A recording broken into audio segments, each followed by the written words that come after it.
Seder. The destiny of America is always safer in the hands of the people than in the conference rooms of any elite. Sam Seder. They are unanimous in their hate for me, and I welcome their hatred. We must guard against the acquisition of unwarranted influence, whether sought or unsought, by the military-industrial complex. The Majority Report with Sam Seder.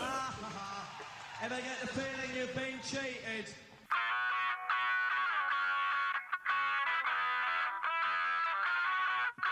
It is Tuesday, July 23rd, 2024. My name is Sam Seder. This is the five-time award-winning Majority Report.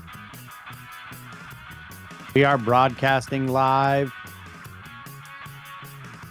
steps from the industrially ravaged Gowanus Canal in the heartland of America, downtown Brooklyn, USA. On the program today, Elizabeth Pancotti, Director of Special Initiatives at the Roosevelt Institute, contributor to the Fireside Stacks newsletter on SubStack. To give us a little bit of what we might be able to anticipate from Kamala Harris on an economic front. Meanwhile, Director of Secret Service quits in the wake of failures the Trump assassination attempt. Also, unprecedented surge of donations and support for Kamala Harris as she locks up the number of delegates needed for a successful nomination. In D.C., Harris to meet with Netanyahu privately, but will not attend his address to Congress. Neither will Patty Murray. They're running out of people who can lead the Senate. It's going to have to be Ben Cardin to preside, or maybe his cousin. Last part was a joke. Israel, meanwhile. Oh, Patty Murray is going to do it? You said Perry. Sorry. Perry Murray? You said Perry Murray. Oh, I didn't even catch that. I said Patty Murray. I think. Luckily, this isn't recorded or anything. Israel strikes near Khan Yunis again in the so-called humanitarian zone, killing and wounding scores of Palestinian civilians. In Beijing, Hamas and Fatah sign an accord to unify Palestinians nationally. U.S., meanwhile, launches a new initiative to end the war in Sudan. 1,600 members of the United Nurses of Children's Hospital start a two-day strike against Rady's Children's Hospital, California. Trump appeals a $500 million fraud civil verdict in New York State. Body cam footage shows a horrible cop killing of 36-year-old Sonia Massey in Illinois. Back on the campaign beat, polling for Harris already on the rise as the VP sweepstakes start.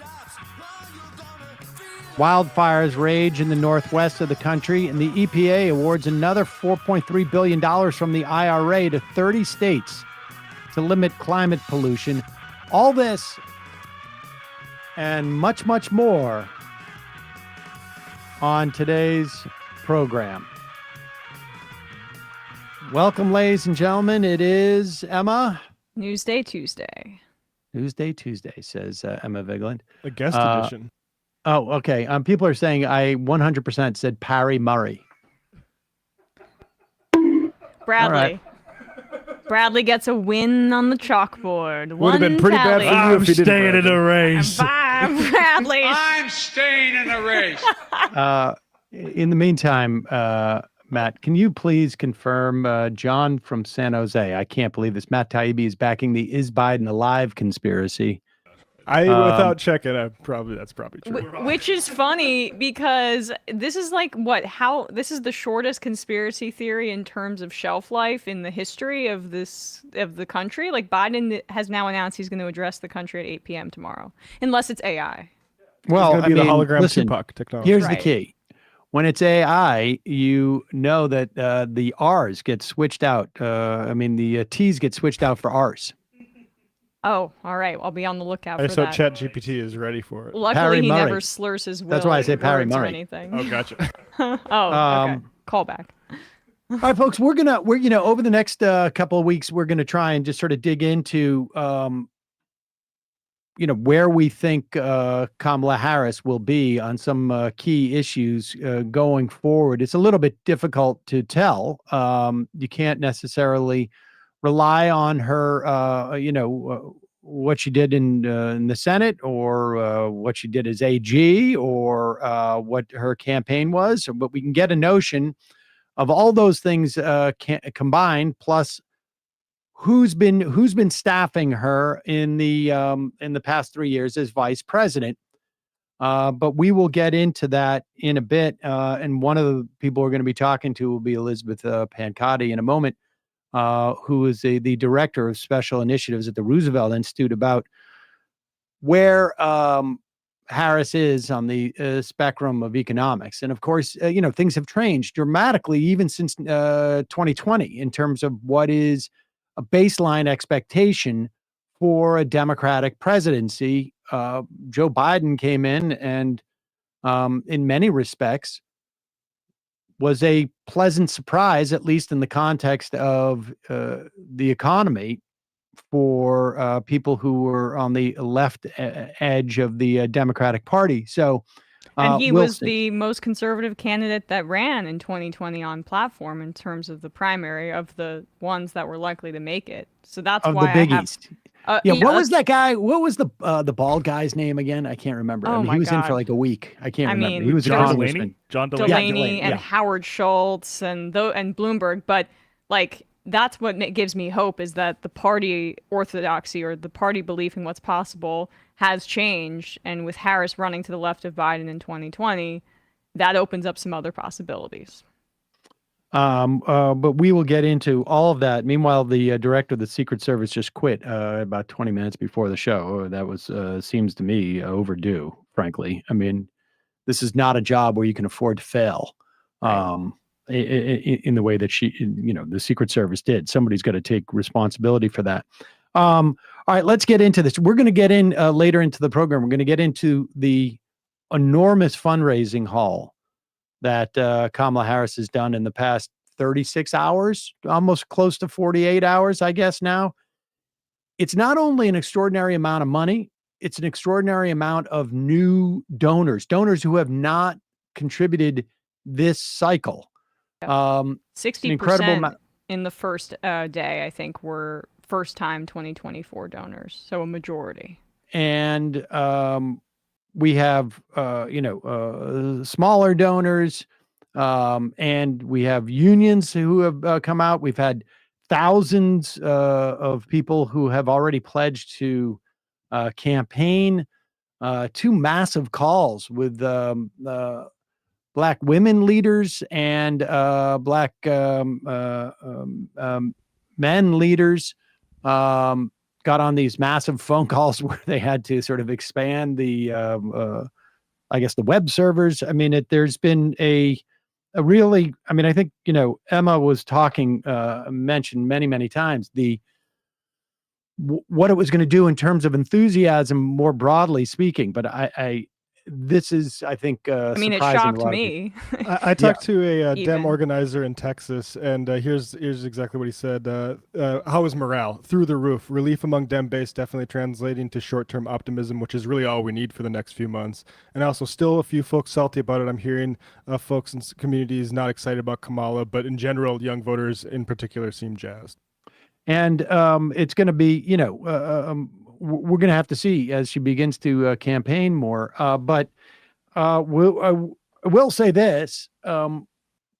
We also, one of the things we were talking about in the sort of what felt like the inevitable Biden stepping down was the inability of Republicans to constrain themselves and find a narrative in which they could attack Kamala Harris without it being sort of nakedly misogynistic or racist.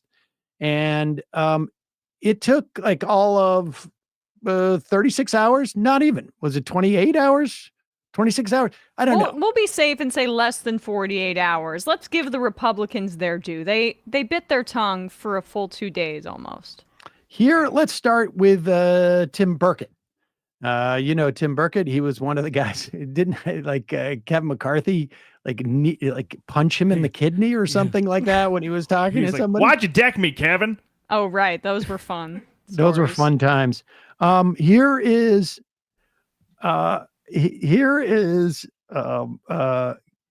Burkett telling CNN's Manu Raju why he believes Kamala Harris was selected as the nominee. Biden said, first off, he said he's going to hire a black female for vice president, and that he just skipped over. What about white females? What about any other group? When you go down that route, you take mediocrity, and that's what they have right now as a vice president. So are you suggesting she was a DEI hire? 100%. She was a DEI hire. He said he was going to hire, and she didn't. Her record is abysmal at best. We know that. Okay. I mean, let's just. It is true that Joe Biden said that he was going to pick an African American female when he was choosing a vice president, but the implication is, of course, that there's no women of color who were eligible to be vice president. If there is a single person in the sound of my voice who thought for one moment that Donald Trump was going to pick anybody but a white guy for his VP. Yeah. I mean, I'm the guy who thinks Mike Pence was the best at vice presidenting, and that's why he got picked. Well, this is a guy who was 40% approval rating in Indianapolis as the governor when he was picked.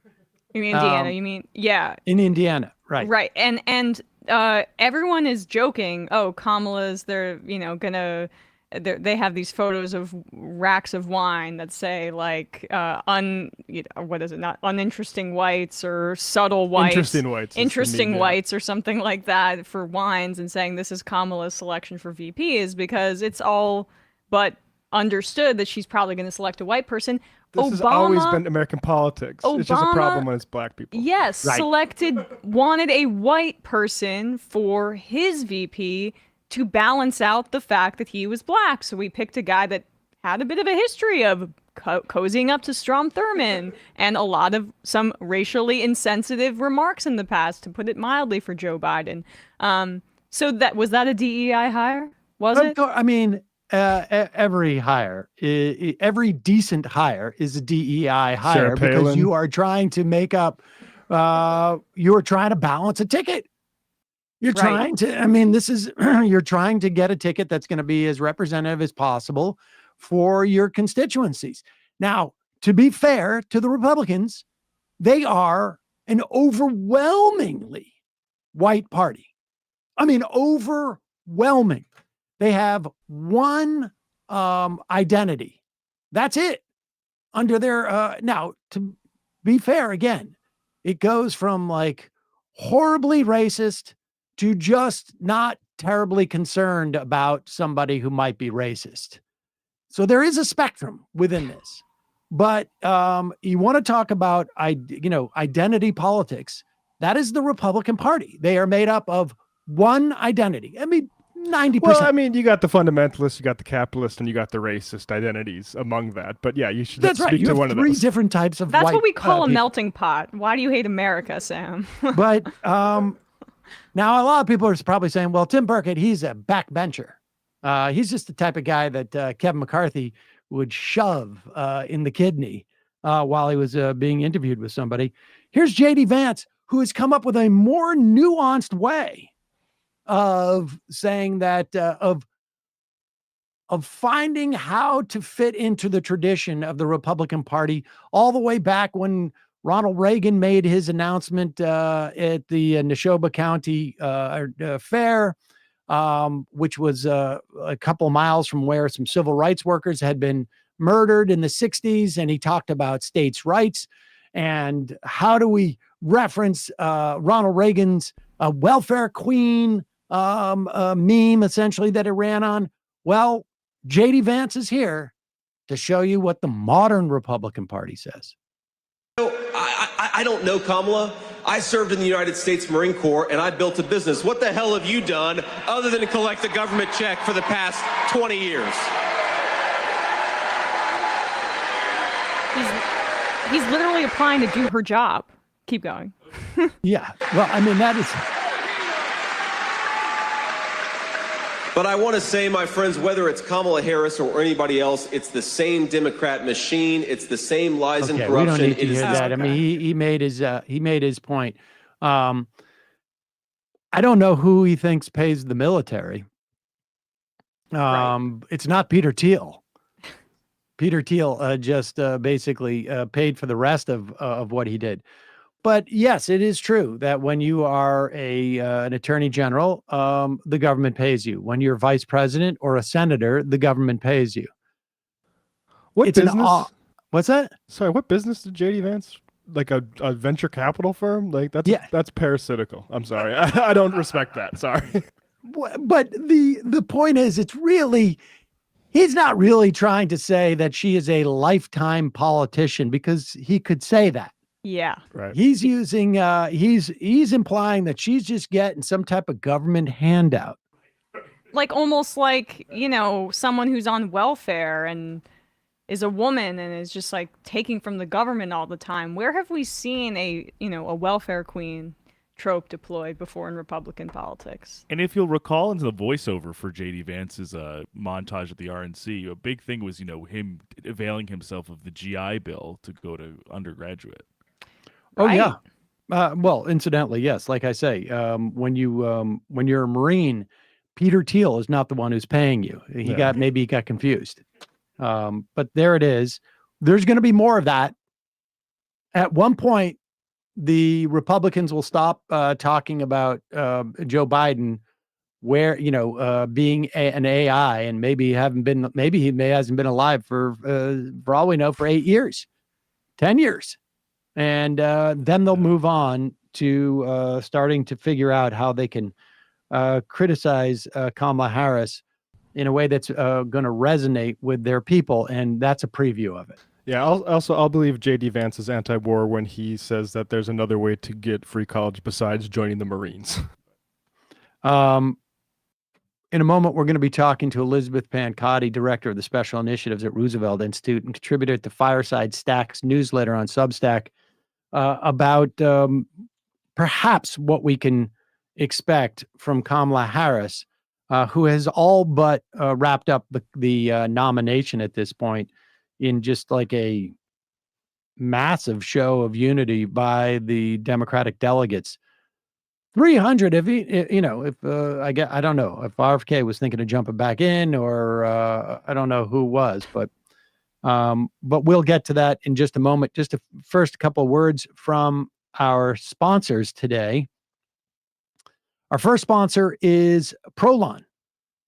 It is a revolutionary plant-based nutrition program that nourishes the body while making cells believe they're fasting.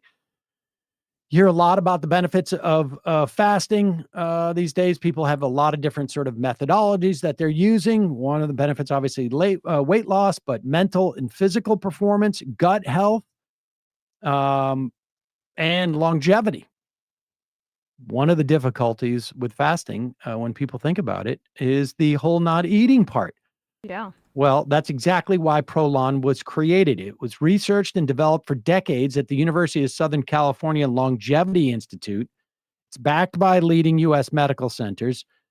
What Prolon does is it helps promote healthy blood sugar, support cardiovascular health, and reduce abdominal fat. The abdominal fat apparently is the most dangerous to you. So it's not so much a question of looks as it is like maintaining, your health when it comes to that particular type of fat. Prolon is not a diet. Prolon is science. It's science based on Nobel Prize winning discoveries in medicine. All of this starts with Prolon's 5-day program. It's got snacks, it's got soups, it's got beverages, all designed to keep your body in a fasting state. It's really unlike anything you've experienced. It's like it's fasting, but you get food. I did it for 5 days, like around, what was it, like in February or something like that? You did, and you spoke really highly of it, I will say, objectively. It made me want to try, like before my wedding or something like that. I was nervous because I don't, the only experience I have with fasting is, frankly, is on Yom Kippur. Or being on the cruise and not knowing you could eat food. Or on the cruise when I didn't want to pay for lunch. I didn't realize. But I really did feel like I had a lot of energy. I anticipated getting, really bad headache. I mean, I imagine, some people might, but this gets your body into that state. It passes through a couple of stages where it really gets you to like cellularly regenerate. Right now, Prolon is offering the Majority Report with Sam Seder listeners 15% off their 5-day nutrition program. Go to prolonlife.com/majority. That's PROLON life.com/majority for this special offer. Check it out. They make it really easy. All the snacks and, little foods come in these separate boxes. So it's like you got your day 1, your day 2, your day 3, your day 4, your day 5. It's doable. Meanwhile, our second sponsor, those detergent pods that you used to use, or maybe you still do, they're wrapped in plastic. Where does that plastic go? Well, apparently in the dishwasher, it just heats up and it sort of dissolves, but it doesn't really disappear.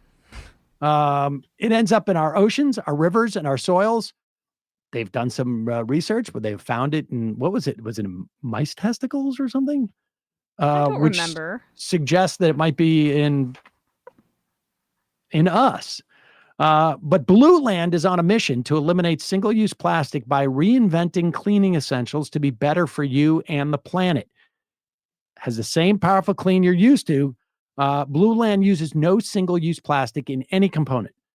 Their bottles, because they have spray bottles, tablets, and the wrappers for shipping. The tablet packaging is fully compostable. Blue Land products are effective and they are affordable. Their dishwasher tablets are proven to perform on baked on, burnt on stains. No rinse aid is needed. I can tell you, I have gone now fully Blue Land. Comes in I guess it never even occurred to me, a little blue tin. And they're just, they're pellets. They look like the pods, except for they're not covered in plastic. And they clean. They're great. My kids never clean their plates off. I'm like one of those people who cleans the plates before you put it in the dishwasher. They're not. And these tablets work on it.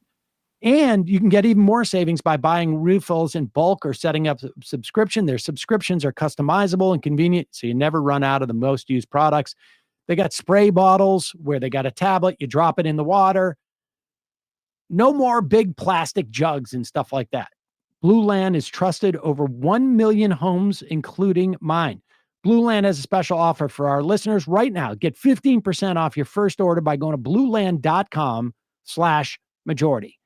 You don't want to miss this. blueland.com/majority, 15% off. That's blueland.com/majority. Get 15% off. We'll put the links in the podcast and YouTube subscription. Going to take a quick break. When we come back, Elizabeth Pancotti, director of the special initiatives at the Roosevelt Institute, contributor to the Fireside Stacks newsletter on SubStack. We'll be right back.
We are back. Sam Seder, Emma Vigeland on the Majority Report. Joining us now, Elizabeth Pancotti, director of the Forward. Is it Roosevelt Forward? Roosevelt Forward, not the Jewish magazine. Roosevelt Forward, and contributor to the Fireside Stacks newsletter on SubStacks. Elizabeth, welcome back to the program here with Emma Vigeland. So, all right, Kamala Harris, to the extent that we have any sort of indications of where she lands. I mean, you know, the Biden administration, in my mind, has been far better than I had anticipated. I don't know if, you know, tactically I had some issues with how they went about the Build Back Better, and I would have liked it to have been better. But broadly speaking, this president has done more in terms of on the economic front and aspired to more than any president in my, conscious lifetime. Let's put it that way. I mean, I'm old, but I don't remember what LBJ did. So give us a sense of what you're looking at in terms of assessing Harris and what she might do as president. I'll just say I completely agree with you. And as a person who was a Senate staffer during what in the depths of that we called the Build Back Never days, when it felt like we weren't going to pass anything, President Joe Biden has certainly been the best president of my shorter lifetime. And thank you for that. I would say zinger. Going back further than that, I think, he is certainly, I work for Bernie Sanders in the Senate. Joe Biden is not who I voted for in the 2020 primary. He has been a much better president than I think any of us expected him to be on many issues, especially on climate and the economy. And I think Harris will ride that and will embrace many of the plans he had put forth for a second term. Namely on taxes. I don't think we'll see a huge departure on what the president has laid out of $5 trillion in tax increases on the wealthy and corporations. There's two places where Kamala Harris went a little further than Biden when she was on the campaign trail. I would hope she'll embrace one of these two. One of them is that she's called for reversing the corporate tax rate back to what it was when Trump slashed it from 35 to 21. Biden has endorsed bringing it back up to 28. On the campaign trail in 2019, Harris proposed restoring the entire thing back to 35. So that's one place where I think we could see her just strengthen Biden's proposals a little bit. Now, we should also say, this is going to be contingent upon Democrats holding both houses of Congress, which it's not inconceivable. I mean, we look at those Senate numbers now, and the House, a lot of frontline Democrats and other Democrats are far more encouraged, with Harris. I mean, it's not a pipe dream, I guess. Is really the point. I think that's right. And I think also to the extent that Harris is, and I think this is what progressives have been pushing Biden for the last few months on, and what they'll push Harris on, I hope, over the next few months is run on the vision that you have for America. And that should probably include, Senate reform so that the filibuster isn't in your way on some of these things, or, dealing with voting rights or dealing with the courts. But I think she really, on the economic policy agenda, has to lay out what she views as the North Star for our economy. The Senate and the House might be in her way in a few months, but for these 105 days, I think she really has to lay that out. And so leaning into making the wealthy and corporations pay their fair share, as Biden has done, and maybe building a little further on that, I think is a great place to go down that road.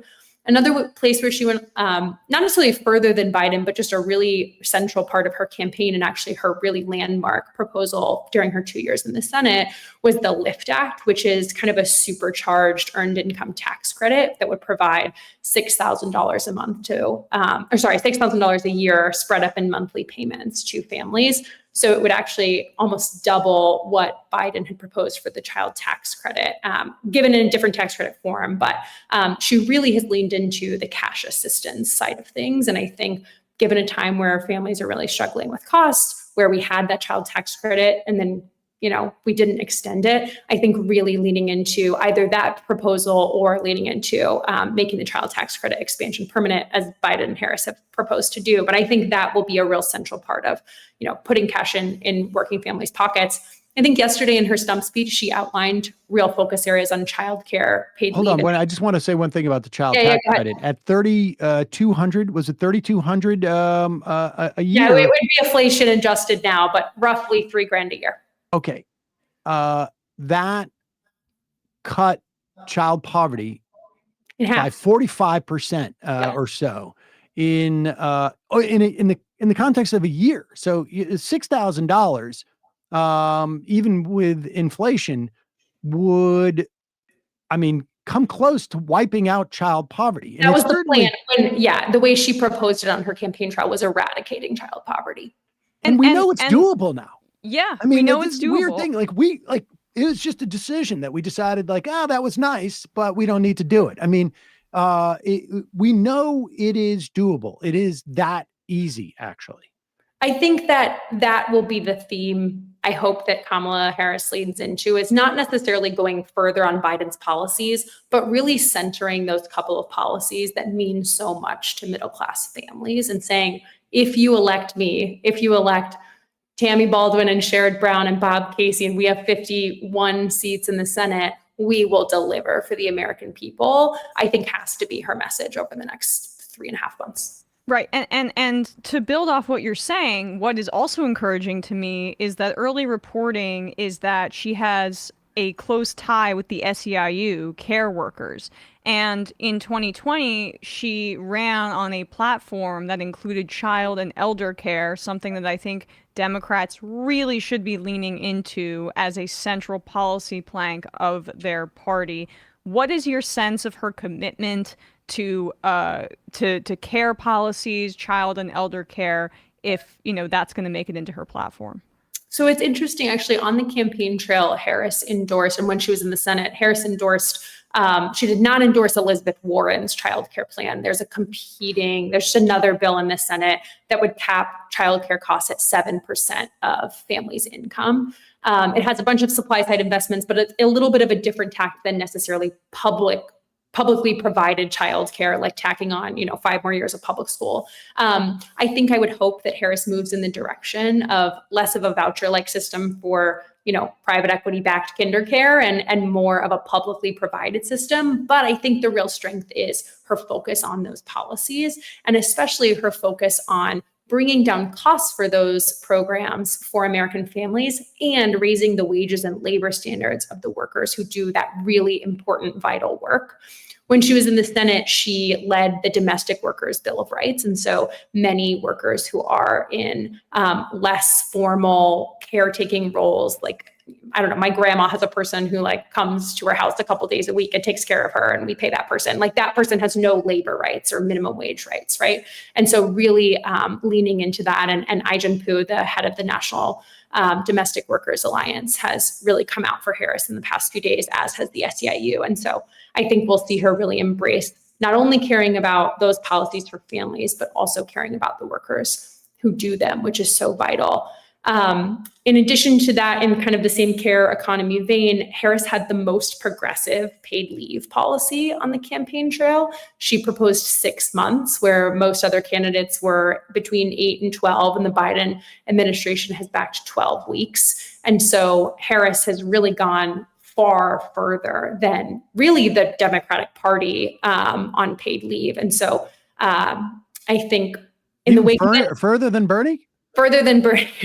I think they're really close. But Bernie backed during Build Back Better, Bernie backed 12 weeks and paid family medical leave. And that's kind of the standard proposal is where Biden is at. There's a ramp, there's a phase in that I think progressives would like to see eliminated, but really backing that 6 months and embracing that, a full wage replacement up to $75,000 a year for workers.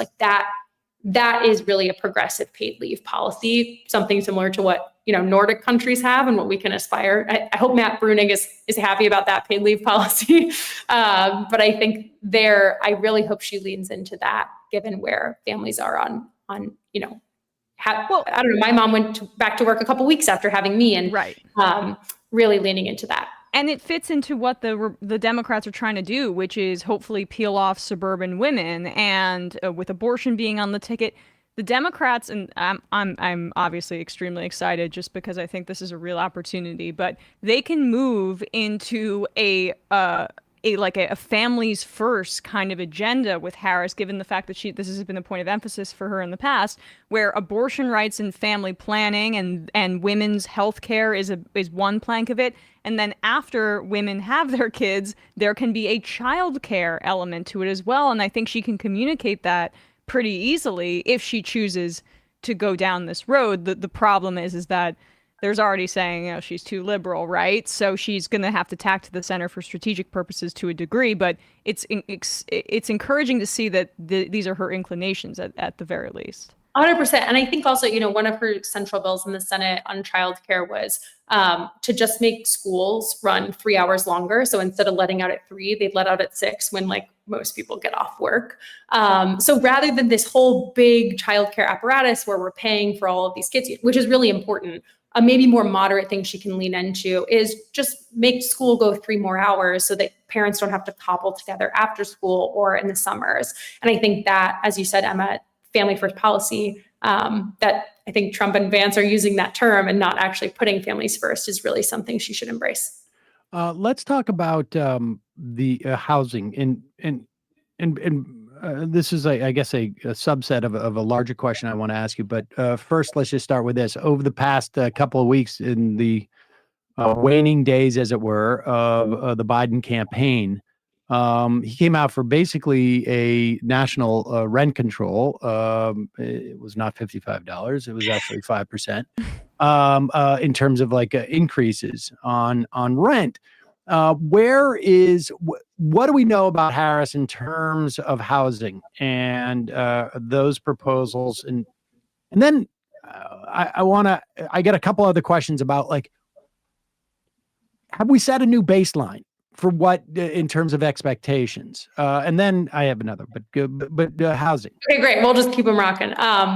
So in the Senate, she led the Housing as Infrastructure Act, which is a $100 billion investment in housing. And notably, 70% of that is for public housing. So we are not just throwing money at the wall to incentivize big real estate developers or, these private equity buyouts of housing. It really is investing in our public housing stock where there can be really strong tenant protections. And so again, we see her picking the more progressive approach on these policies. And I think also beyond just throwing money at the housing problem, when she was Attorney General in California, in the wake of the Great Recession and foreclosure crisis, the Obama administration was actually helping to coordinate a bunch of attorneys general across the country. And the offer that she had gotten from the 5 largest Wall Street firms for that settlement for the whole state of California was $2 billion for thousands of foreclosures across the state. And she and actually Beau Biden teamed up together and went back to Jamie Dimon and said no.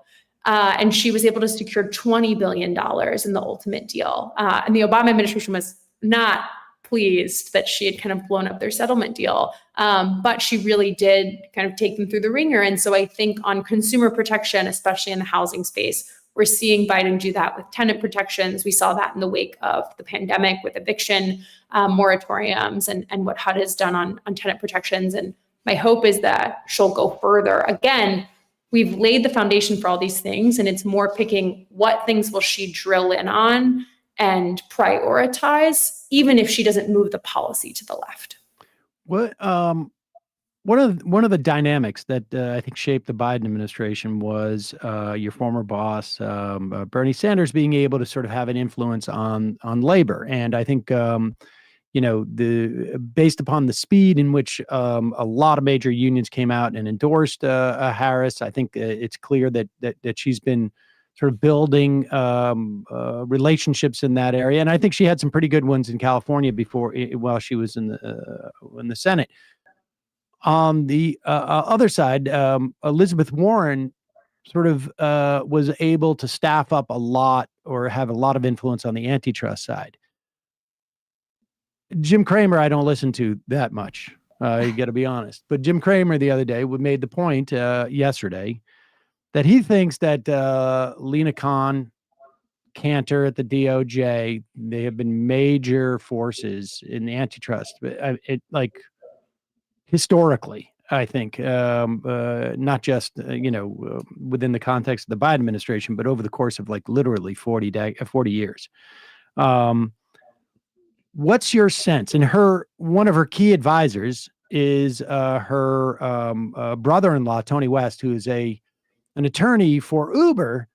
I don't think I need to tell people Uber has been, it's both problematic, I think, from a labor standpoint and probably from an antitrust standpoint on some level. Yet this is somebody, I mean, clearly it's already, she's personally close and sort of an advisor. People are talking about bringing him in. Do you have a sense of where she's at in terms of antitrust? I'm more confident on the labor side, but I'm a little bit concerned on the antitrust side because I had no indication that Joe Biden was going to do anything but say to Lina Khan, you go, you keep going, and Cantor, you keep going. And what is your sense, or do you know? A couple things. I'd say I don't know that we expected Joe Biden to say, Lina Khan, go do everything you want to do at this stage in the campaign in 2020. So again, I think there's room for people to prove us wrong, and we should let them do that. I think also, I might get in trouble for this one, but Ron Klain is also an attorney at Airbnb now, and Ron Klain has been a really progressive staffer in the Biden orbit. And so, people sell out. I've chosen not to. I have a nonprofit job. Some people do that. Not that Tony West's actions are excusable, but I think people are complex. To that extent, the record we have for Kamala Harris on antitrust that we can actually point to is actually quite good.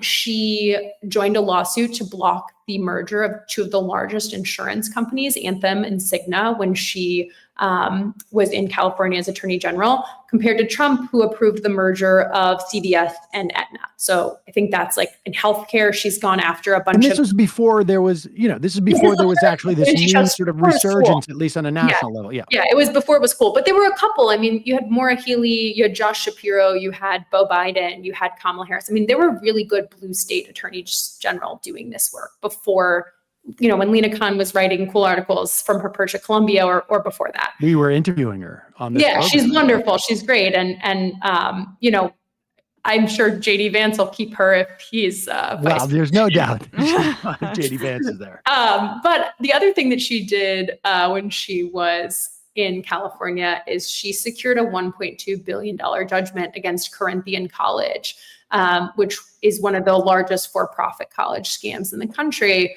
and has paved the way for billions of dollars of student debt cancellation for borrowers harmed by for-profit college during the Biden administration. She's really championed that as she's been in the administration, including from Trump University, that was required to pay $25 million to students it scammed. And she said yesterday, she had a couple of zingers in her speech of, before I was vice president, I was a courtroom prosecutor, and I know people like Donald Trump. I took on fraudsters and scammers and predators like him. But I think in the consumer protection, antitrust, corporate consolidation record, there are some real bright spots for Harris. And again, as she's on this campaign trail, I think she really needs to lean into those. There is bipartisan support for Lina Khan and where she's taken the country on antitrust. And I think where she can lean into that record and show us where she'll take it if elected, I think she should. Yeah, the concern is just the donors, right, that have now poured in, and it's created a power vacuum where I think a lot of folks are trying to make their influence felt. But as you say, a lot of this is encouraging if you just look at it on its face. The other part that was encouraging for me is that she did co-sponsor the Green New Deal when she joined the Senate. Can you speak a little bit about her commitment to green economic policy, and if it signals that she might improve on some of the things that Biden did, which were really good and historic in terms of totals, but also very much geared towards competing with China in a way that I wish we could just be more focused on saving the planet, for example. Competing with China is really important. Saving the planet, probably more important. Right. I think there's a couple of really cool spots where Kamala has been great on climate. One, she was one of the first Democrats to come out for filibuster reform and said specifically that she would blow up the filibuster if Republicans blocked climate legislation if she were elected. And so I think as we think about the filibuster reforms we'll need for abortion, for voting rights, probably for an IRA 2.0, potentially for the CARE Act agenda or for the CARE agenda. I think that is a bright spot, but for her to zero in on climate for filibuster reform in the wake of her supporting the Green New Deal, I think is great. She also, in a sort of fringy action, opposed the USMCA trade deal over the fact that it didn't go far enough on climate, joining just 10 other senators, including Bernie Sanders. And so there you had her, again, really leading the left side, the left flank here on climate. There were other folks that opposed USMCA. I don't know that anyone said it explicitly it was for climate. And so she really was leading there. She also famously came out in support of a fracking ban on the campaign trail, which then in her vice presidential debate, she walked away from that one a little bit. To some extent, there are labor concerns there. There are business concerns there. She was not at the head of her ticket. And so there were certainly policies from her platform that she was forced to shed when she accepted the vice presidential nomination. And again, I hope she leans into her instincts that she had in 2019 as she embarks on setting her own vision for her platform. Right. Anything else? I mean, I think Elizabeth, we're Medicare for all. Well, that's right. Okay, let's talk Medicare for all, because one of the big feature that she had or the big issue again, she went a little soft on a lot of this stuff. At one point in the campaign, she wasn't in for very long, and that's sort of been the knock on her. But of course, that was also the knock on Joe Biden, as he was a bit of a cipher as well. And the Democratic Party is at a different place than it was in 2020 and 2016.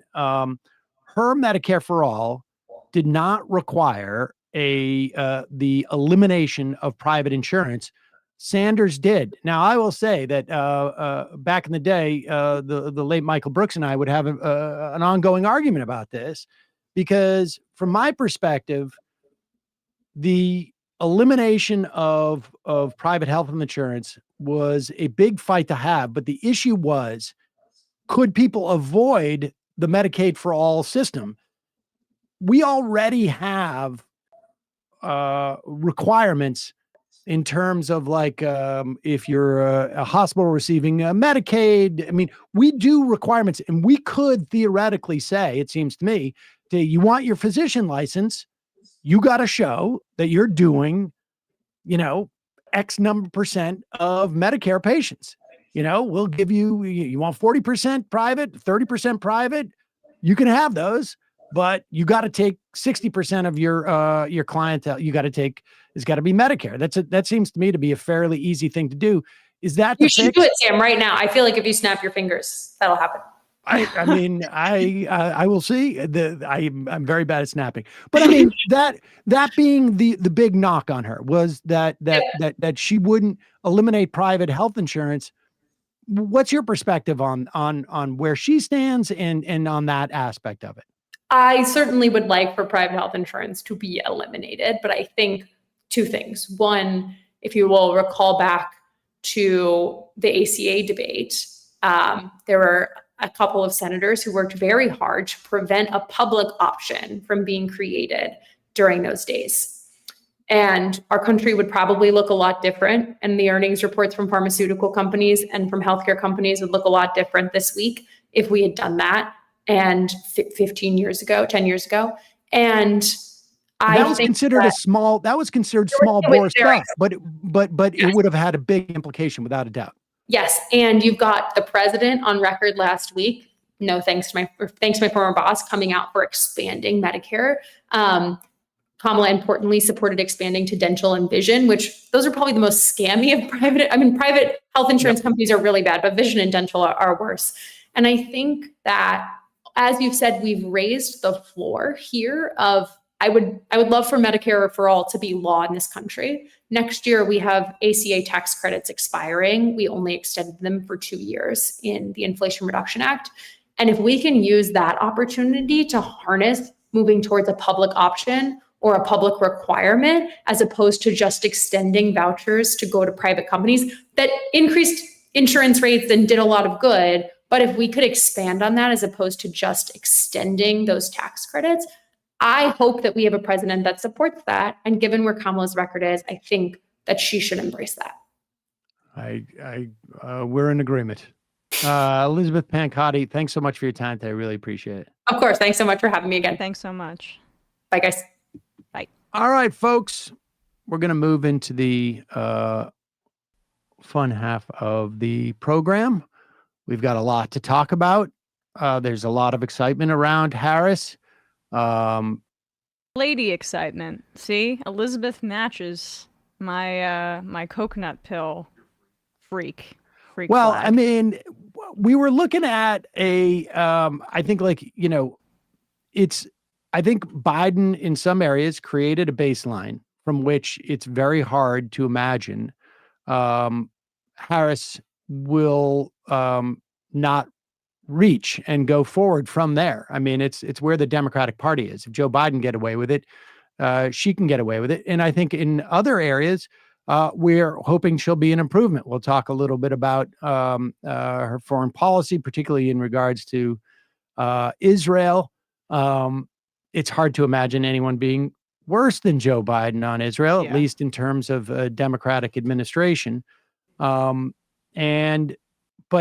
regardless, from a campaign perspective, if what we were been talking about for the past couple of weeks was getting rid of Donald Trump, certainly you couldn't have asked for more in terms of the response that it's gotten with Joe Biden dropping out. I mean, and we'll go through that stuff. I'm just happy that whoever ended up replacing Joe Biden wasn't some sort of like corporate hack in the way that there's an opportunity for her to improve on a lot of the things that Biden already implemented. I think she's ideologically more to his left. And except for I do think antitrust is a concern, and the return of a kind of Wall Street corporate consultant class of the Obama era Silicon Valley types. It seems like she's staffing her team with more Obama people. That's the thing we should have a red blinking light for. But on climate change, she seems more ambitious. On healthcare, she seems more ambitious. She's signaling that she is more sympathetic to the Palestinian plight than Biden. These are all things we can work with. And it's not really about, again, what's in their heart at the end of the day.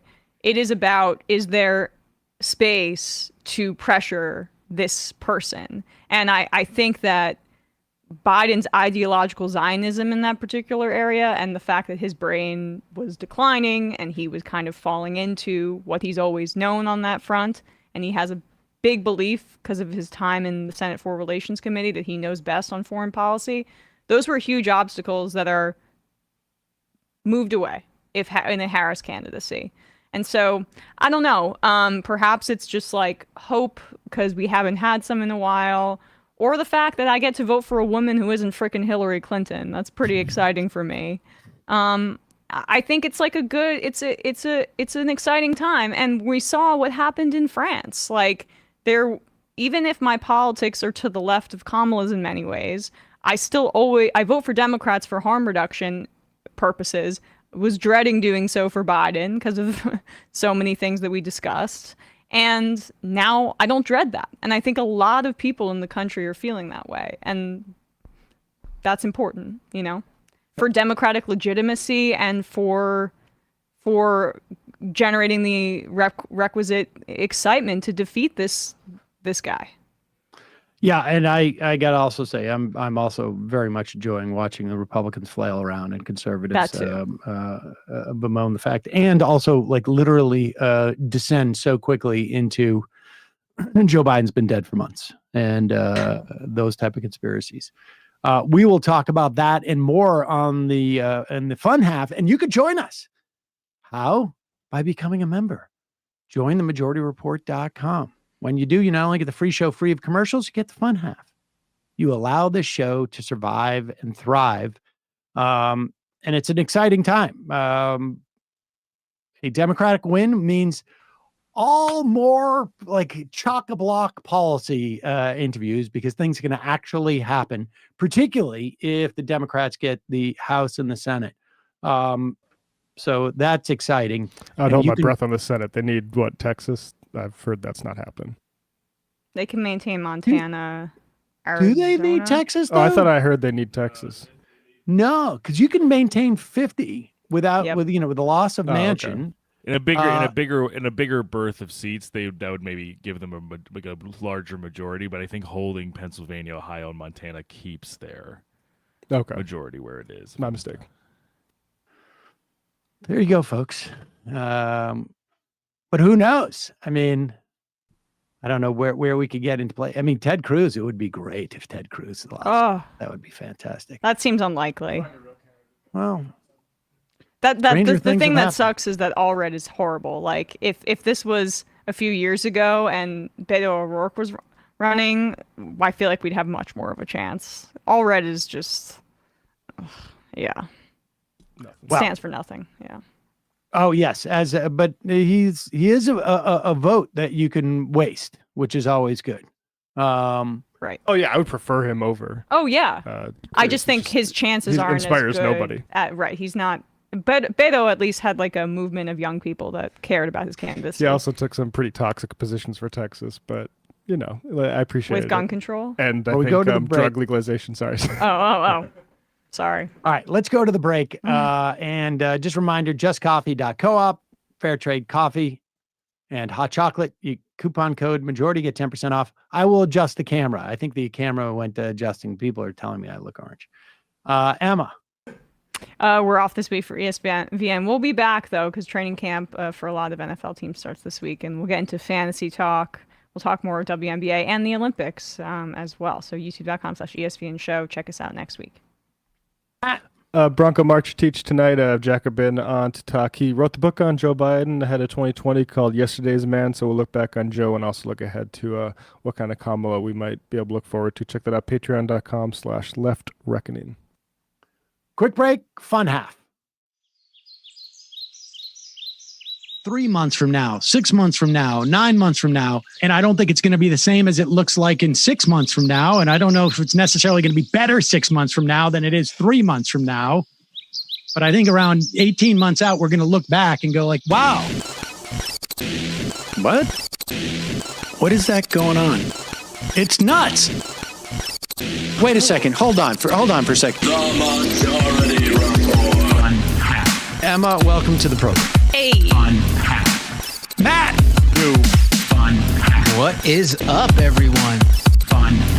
Nomi Key. You did it.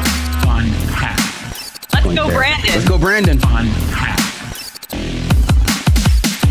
Bradley, you want to say hello? Sorry to disappoint everyone. I'm just a random guy. It's all the boys today. Fundamentally false. No, I'm sorry. Women's Stop talking for a second and let me finish. Where is this coming from, dude? But dude, you want to smoke this 7A? Yes. Hi, me? This me? Yes. Is this me? Is it me? It is you. Is this me? Hello, is this me? I think it is you. Who is you? No sound. Every single freaking day.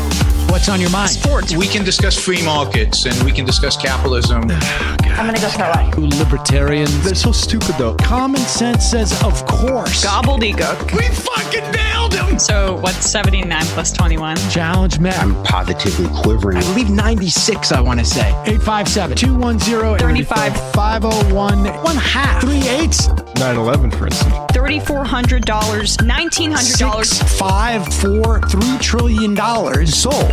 It's a zero-sum game. Actually, you're making me think less of it. But let me say this. Poop. Call it satire. Sam goes, it's satire. On top of it all, my favorite part about you is just like every day, all day, like everything you do. Without a doubt. Hey, buddy, we see you.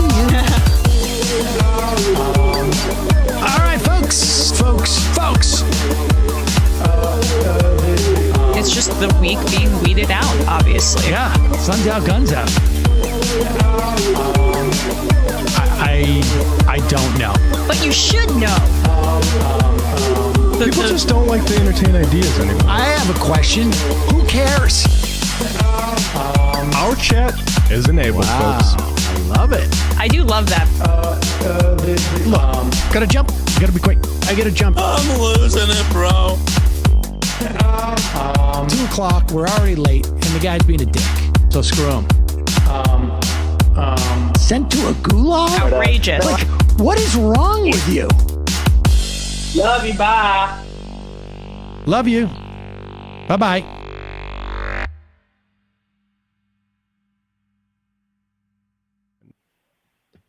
We are back.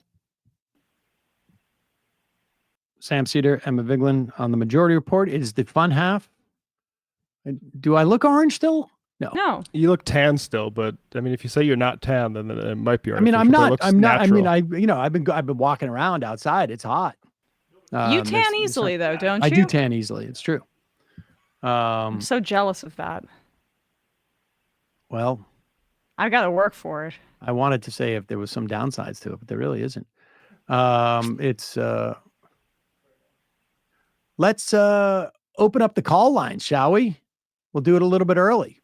I'm telling people that they got to, we'll do it in a minute. I don't want to do it too early. Mimi Delray Beach on the IM. I'd love to see a debate between Katie Porter and JD Vance. You will not. She is from California, and there is a constitutional issue with a president and a vice president coming from the same state. I'm going to give Bradley a smooch. Okay. Sam, please pull up the clip of Kamala saying Wakanda forever today and use it as our rallying cry. I have that probably bookmarked. So Small D Democrat. You guys see Matt Brunig filed an unfair labor practice with the NL National Labor Relations Board against the NBA and the Knicks. Could be interesting. I did see that. Yeah. I mean, look, the Knicks deserve it. They are probably colluding and paying Jalen Brunson behind the scenes so that they can circumvent the cap. And that's not good for, or not behind the scenes, but behind the curtain is better. That's not good for labor broadly in the league. Yeah, I agree with that. And, they're getting around the sort of salary cap. I would like the conversation to focus a little bit more about maybe saying, how about ownership takes not close to 50% or maybe more take of the revenue, but how about like a very small sliver and the rest goes to players so they're not forced into this situation, rather than just, a player versus player. Do you always have to be the greediest in your contract negotiations or not? Like, I think it's interesting, right, but not necessarily like clear cut on which is like the proper labor position. All right, yes, let's do the Vergonia shirt. Let's do it. Let's do this. Ladies and gentlemen, you'll recall that in response to Martha Alito telling Lauren Windsor, who had surreptitiously recorded her at a Supreme Court function, that she was going to get revenge. And how was she going to get revenge? She was going to make a flag. And she was going to fly that flag in response to apparently some people that she didn't know who lived across the bay from her, who had a rainbow flag, a pride flag. Yes. And she was going to get them back by putting up a flag called Vergonia. Vergonia. Shame.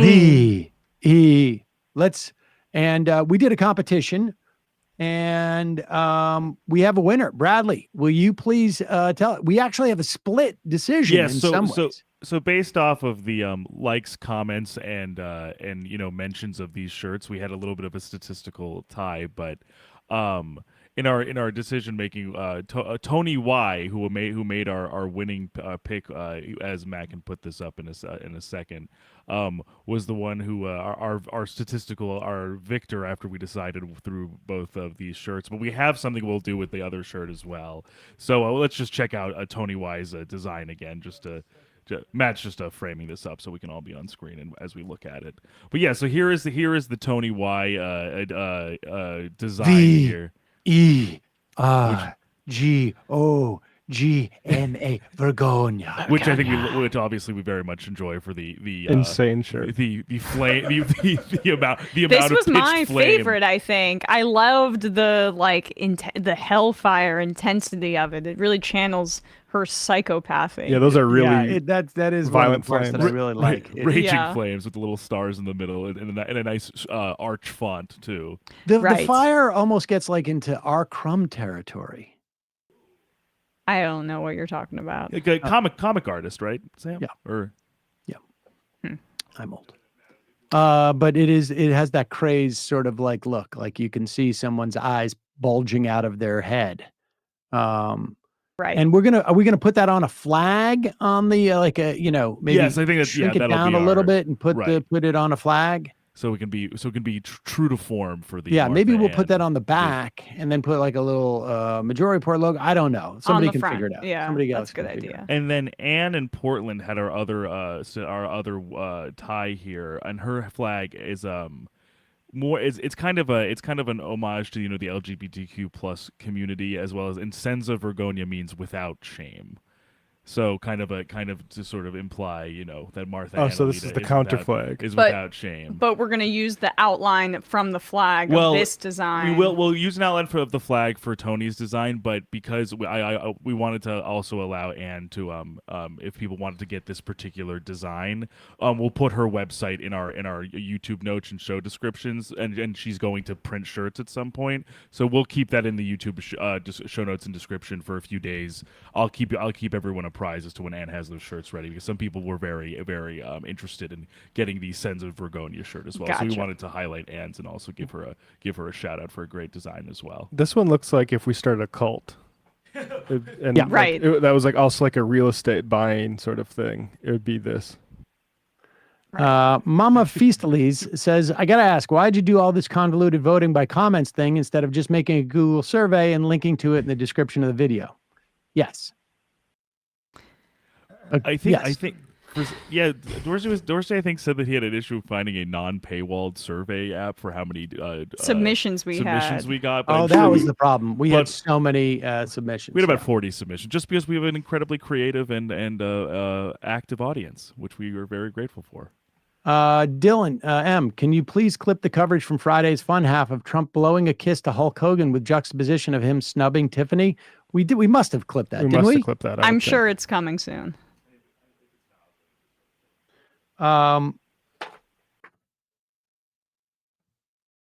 Snarkorsky, good points, Emma. I'm also genuinely relieved I won't have to see Biden sundowning and pretend everything's okay as his campaign circled the drain. That's really what it's about. It's so depressing. It's so depressing. Cole from Ohio, I pray they try to sub out Vance after the ballot printing deadline passes. I want them to have to explain that. He's regretting it. The irony, him being like the sort of fundamentalist guy is I'll start kind of like believing in God again if Trump loses the election because of J.D. Vance and he sort of gets widely the blame. That would be a great world to sort of be on. They're freaking out because he was not the pick, I think, that maybe Trump would have been advised to go with had they be running against Harris. Or had Trump not been in multiple legal battles and desperately needing that Peter Thiel, Elon Musk $45 million a month. On the other hand, he may have just desperately needed that cash, and there was going to be nothing that was going to keep him from getting J.D. Vance on there. Even J.D. Vance's extremely low charisma levels, like no Riz here. I don't know. He's got a pretty good Mountain Dew bit. Pretty good. You want to put your name on that? We should play this. Yeah. This is J.D. Vance. Where was this at? No, wait a second. Let me just mention one thing before this. One of the things that we saw in the days just before Biden dropped out was Trump and a lot of these right wingers, and Sean Hannity, in fact, did this Sunday night. There's some problem with Kamala Harris's laugh. That the laugh is crazy, and why is she laughing so much? She's laughing at stuff, and there's something weird about that. If you want to see a really uncomfortable laugh, let's go to JD Vance just yesterday. This is a combination of a joke that no one was aware was a joke until JD Vance seemed to pretend to crack himself up on it. But you should also know, we have figured out why he said this, but we just can't figure out. I guess he thought he had to make it in the context of a joke. I mean, this guy telegraphs stuff. He is not a smooth, charismatic politician. He is not that guy. It is the weirdest thing to me. Democrats say that it is racist to believe, well, they say it's racist to do anything. I had a Diet Mountain Dew yesterday and one today. I'm sure they're going to call that racist too, but it's good. I love you guys. These people were telling jokes up in the. I love you guys. You know, I love you guys. You got my Mountain Dew joke. Mountain Dew's racist. The racism line got less of a response than the Mountain Dew is good line. Right. I mean, and the thing that got the least response was him like, I love you guys. Oh, you do? You love like the awkward silence after you tried to land a punchline. These are the kind of folks that we want to hang It's very out like with. Nathan Fielder, where he's like, I'm just hanging out here enjoying a good time with all my friends. Exactly. And it's like, and he even has people behind him, and he seems like he's faking it. Hey guys, please clap. But here's the thing. Like, I know a lot of people are just like, what? I don't get it. Why is Vance making this a sort of awkward, like, why is he shoehorning this in this moment and then playing it off like he's telling a joke? Well, congressional baseball fan, frequent IMer, tweeted this at me, and I think this is it. There's two of these pictures. Mountain Dew was originally marketed as a hillbilly drink. And one of the things that, Andy Bashir was out there the other day, and people are starting to dig into this and make more of an issue. Put the other one up. There's two of those. This is Yahoo Mountain Dew, and it'll tickle your innards. Oh and my God. There's a guy there with a big, This is a guy with a rifle on the bottle. Oh, there's a guy with a rifle on the bottle, and he's got a big jug of moonshine, but it's Mountain Dew. And it is clear, to me anyways, that what JD Vance is trying to do is still prove his bona fides as an Appalachian. And he is trying to prove his bona fides, and he's so awkward that he tried to smuggle it in ostensibly a joke that was imperceptible as a joke, which is why no one laughed except for him. And he had to communicate to everybody, I'm joking. Yeah, and I don't understand the racism point, except it's just an offhand way to say that he's just shoehorning in everybody calls me Mountain racist. Dew. Yeah, and in that same speech, he, as we played earlier, called Kamala Harris essentially somebody who was sucking off of government benefits as he applies to literally have her job where she gets paid by the government, but we all know what the implication of that is. Do you want to play this Bashir response to that? Yeah, let's do the Bashir. And then because he's apparently not one of the candidates that's been asked to submit vetting information to Kamala Harris, or at the very least, he said directly that could be some, Could language, be a head fake or something. a head fake. Because I don't know, like, I know he's a little wooden, but he's young. He doesn't have any of the issues with, like, say, school choice or cracking down on anti-genocide protests that Shapiro has. And if she picks Shapiro, it's purely mercenary. I don't like it, but she wants to win, and he would lock up Pennsylvania, and they may be worried about that. And it might also be like, hey, AIPAC, I'm not so bad, even though, like, I'm signaling I may be a little different than Biden. That's how to play in Michigan. Yeah, and then you have to worry about that. So I don't want Shapiro. I like Bashir You should here. also say Pennsylvania also has probably the second largest population of Arabs and Muslim in the country after Michigan. That's a good point. So again, another reason why I hope she doesn't pick Shapiro. Bashir is good, and he also, I think he would destroy Vance 1v1 in a debate. So as vice president, you undoubtedly would be able to help your own people. So are you at least open to the possibility of being a running mate to Vice President Harris? Well, I think if somebody calls you on that, what you do is at least listen.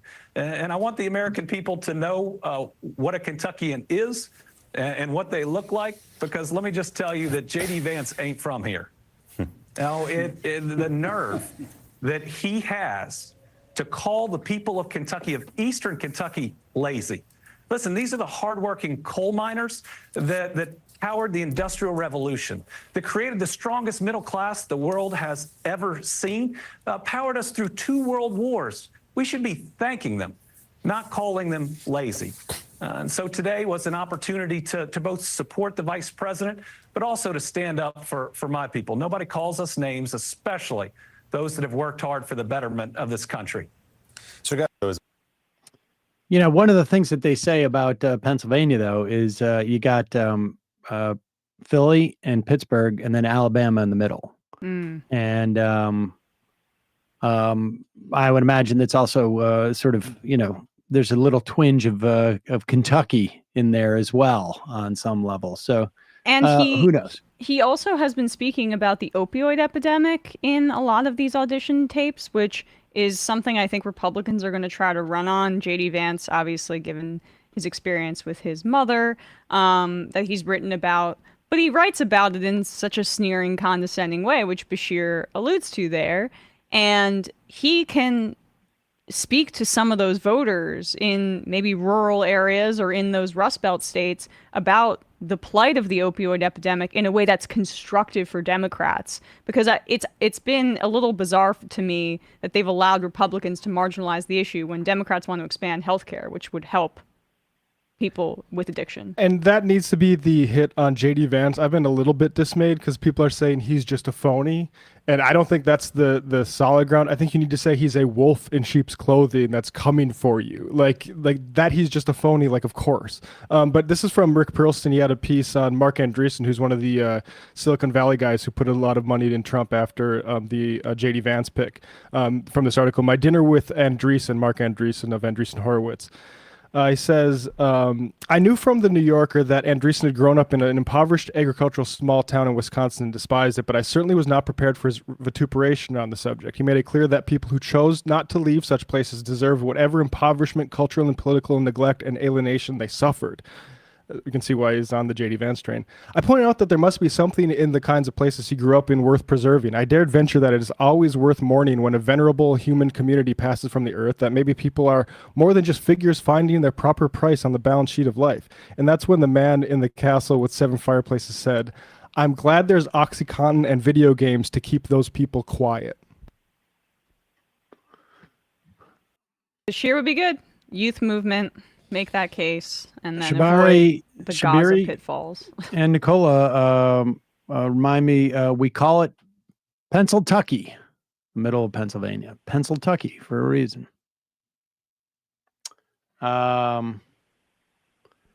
Steamboat's Willie. Sam 100% said Parry Murray. Honestly, I'm more jazzed about watching the Republicans freak out about it. Copium is the hardest drug. You want to sell her as a legitimate candidate? Just point to people to the meltdown on the other side. We don't have to work that hard, y'all. Just show up and vote for the marginally meh candidate we have, knowing it's going to piss off Cletus and Karen across the street. Vergonia. Angela from Alberta. I keep repeating myself, but Western Canada is on fire. Jasper National Park is closed due to fire with the town site evacuated. We've been living with extreme heat for 2 weeks. It was 96 degrees yesterday, along with unhealthy levels of smoke for the past 4 days. Horrible. It's the Pacific Northwest is also very much on fire, and this is going to be a continuing reality of our life. And you know, I imagine many places around the world, but certainly in North America, we're going to be increasingly, I'm afraid we're going to be spending, X number of days a year in masks because of the smoke and the air quality. Solidarity forever. Who's going crazy with the bonk sound effect? That's the coconuts, man. Juniper J, please put the Harris laugh on the soundboard. Which would be better choice? Roy Cooper to get North Carolina's 16 electoral votes, or Gavin Newsom to hand Vance his ass in the VP debate? Newsom's from California, not going to happen. Both as a sort of like a campaign strategy and from a constitutional perspective. If Harris goes to the Chicago convention and hits on all those issues, I'll feel more optimistic than I have in years. Bashir would be good against Vance, plus he's young. Yep. Golden Oyster Cult. Don't tell Dave Sirota that Harris's polling is on the rise. He shared dubious Quinnipiac poll showing that Trump led Harris by 19 points with 18 to 34-year-olds. And is salty. People are calling him on it. That seems very unlikely to me. She's doing better than Biden with that cohort, and that's not a cohort that's skewed toward Trump beforehand. The mill rind. Apparently, Sam is still burdened by what has been. Let the soothing essence of the K-hive ease your mind. Ohio was not in play. There's not a single politically defensible reason to pick J.D. Vance. I mean, look, I've said this from the beginning. It's the reason why I predicted that he would get picked. Money. You're playing the game called capitalism. Yeah, playing the game called capitalism. It is cashola. The day he showed up, Trump raised $500 billion. I mean, not literally, but you had, Elon Musk commit $45 million a month that we know of. Peter Thiel gave $15 million that we know of to Vance to run for Senate. If he's buying a vice president, he knows the price on that's going to be, factor of 10 or 20, and he's okay with that. Andreessen and what's its face, Horowitz. I mean, there it is. Speaking of Elon Musk, do we have that video of him? Oh yeah. This is so twisted. I mean, look, being a father or mother or parent it's not the easiest thing in the world. Elon Musk seems to revel in how bad he is at it. And hold on. Calling him a parent, like, you can be a father. He's a breeder. You can be a biological father. He sired some children. Right. He donated his DNA, and being a father is a little bit more than that. But you have to be so twisted to go out and do this. Like, I can understand, I guess, like, you have expectations of what your kids want to be, and being a parent is always about letting go about expectations of your kids, and not wanting them necessarily to be coming to this realization like they're not an extension of you. They're their own person, and that's beautiful. Right. Well, I mean, it's both. I mean, sometimes it's hard to let go of expectations, or like, you want your kid to be a great athlete, or you want your kid to be bookish, or you want them to be both. You want them to be better at certain things that you're bad at, and you want them to, root for the Red Sox or whatever it is. But if you're like even a reasonably well-adjusted adult, if they don't become exactly what you want them to, you learn to live with it, and you love them throughout it. And regardless of those things, your inclination is to protect them. Not Elon Musk. Trigger warning for some people: the entire time Elon Musk dead names his daughter. And also, like, admits to essentially, like, I'm going to, if I have to, I will bend the world to my vision of what my child should be. This is deranged stuff. Exactly. I mean, well, it sort of like the happened to one of my issue. it happened to one of my my older boys, where I was essentially tricked into signing documents for one of my older boys, Xavier. This was before I had really any understanding of what was going on, and we had COVID going on, and so there was a lot of confusion. I was told, Xavier might commit suicide if he. That was a lie right from the outset. No reliable clinician ever believed that. There was never any evidence for that. And also, if there's a higher suicide rate, the reason is because of the underlying depression and anxiety, and not because of the gender dysphoria. And Well, every I got to goddamn just step clinic. in here and just say, Peterson doesn't know what he's talking about. What? He's a He doesn't know what former he's talking doctor that got his credentials retracted by the governing board of Montreal. But anyway. Yeah. I mean, he is unlicensed quackery that he's talking about. And the data is absolutely clear on this as well. And yeah. And I don't know if he examined Elon Musk's child. My guess is he probably didn't. I didn't realize he was talking to Peterson. And I only saw some of the clips of what Musk was saying, and I thought something horrible had happened to his child. I thought that this person he was talking about, had actually gone on to commit suicide. The way that he's talking about it is as if this person is literally dead and something horrible happened to them, as opposed to, oh no, they happily transitioned and have decided that their father's incredibly toxic and they don't want him to live. I had no idea because I don't follow Elon Musk. But continue with this. I mean, it's amazing to hear him talk. It's amazing, and also the fact that he is dead naming his child to the entire world shows how little he cares in earnest about his kids' mental health as he pretends to care about it. Because of the underlying depression and anxiety, and not because of the gender dysphoria. And every goddamn clinician knows that too. And they're too cowardly to come out and say it. Right. And so and then we end up in exactly when I saw that lie start to propagate, it just made the hair on the back of my neck stand up. It's like, I see. So you're telling parents that unless they agree to this radical transformation, that their children are going to die. And you think that's moral, and you think that's true. That is so pathological that it's almost incomprehensible. I can't imagine anything worse. I can't imagine a therapist doing anything worse than that, or sitting by idly and remaining silent while his colleagues are doing it. It's pathetic. It's incredibly evil, and I agree with you that people that have been promoting this should go to prison. It won't stop till that happens. Yeah. It'll just go underground. Puberty blockers are being accessed online by kids all the time through non-medical channels. So yeah, It's not going to stop. Yeah. Okay, so I see. So that's. So I was tricked into doing this,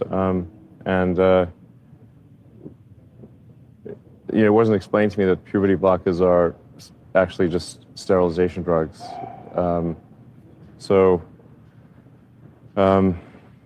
Anyway, and so I lost my son essentially. They call it dead naming for a reason. Yeah.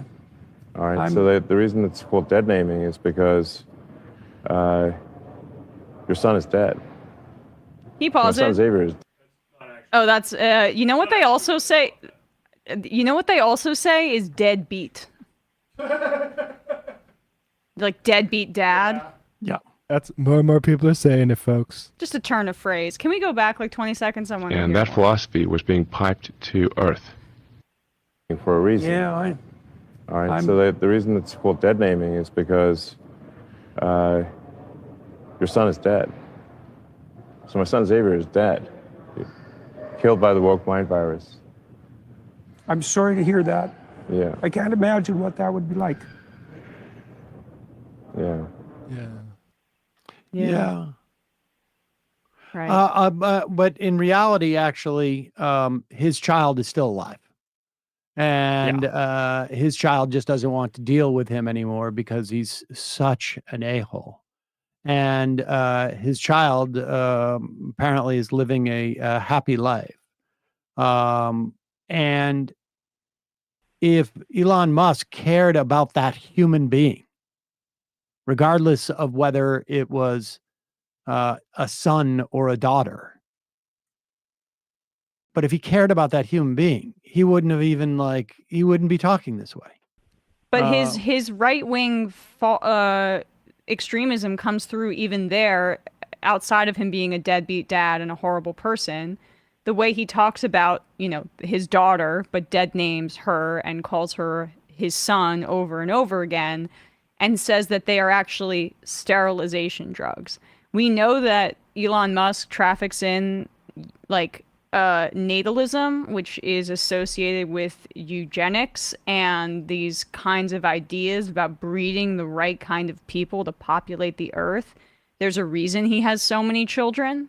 It's because he is a deranged human being and a megalomaniac that thinks that because he's wealthy, he's in some way a genius that needs to populate the earth with his sperm. So not only is he hateful towards his child, he says that because he's furious that his child, who was born with male genitalia, is unable to continue to achieve his dream of continuing to populate the earth with his sperm.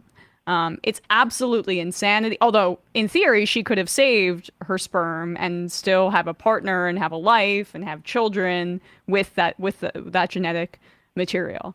But that's how these right-wingers think about things. And so, it's going to be fascinating because this is all of these weird tech vampires share this obsession. And Peter Thiel has, or not Peter Thiel, sorry, JD Vance, we played that clip yesterday of him going after Kamala Harris for not having kids herself, or biological kids herself. And I really hope that the freakazoids and this philosophy that it seems kind of obscure, but really in the end is just patriarchal and racist. I hope that those politics become a little bit more clear because they're a part of the Trump administration too. I mean, even the way he was putting forward his blondest grandchildren to show off how he was a grandfather at the RNC. There is this weird racist eugenicist undertone to a lot of these right wingers, and I think that'll creep a lot of people out if there's enough attention drawn to it. Juniper J makes the point, Musk didn't understand the document he was signing. He's running SpaceX. I mean, it sort of is amazing on some level. I don't even know if I believe that.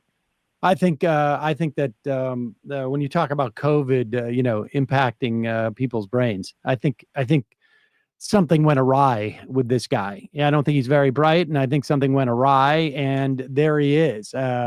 He needs to blame something other than himself for his alienation from his child. I think he was probably harassing some assistant when all these decisions were being made. And what probably bugs him too is that he couldn't control her with money.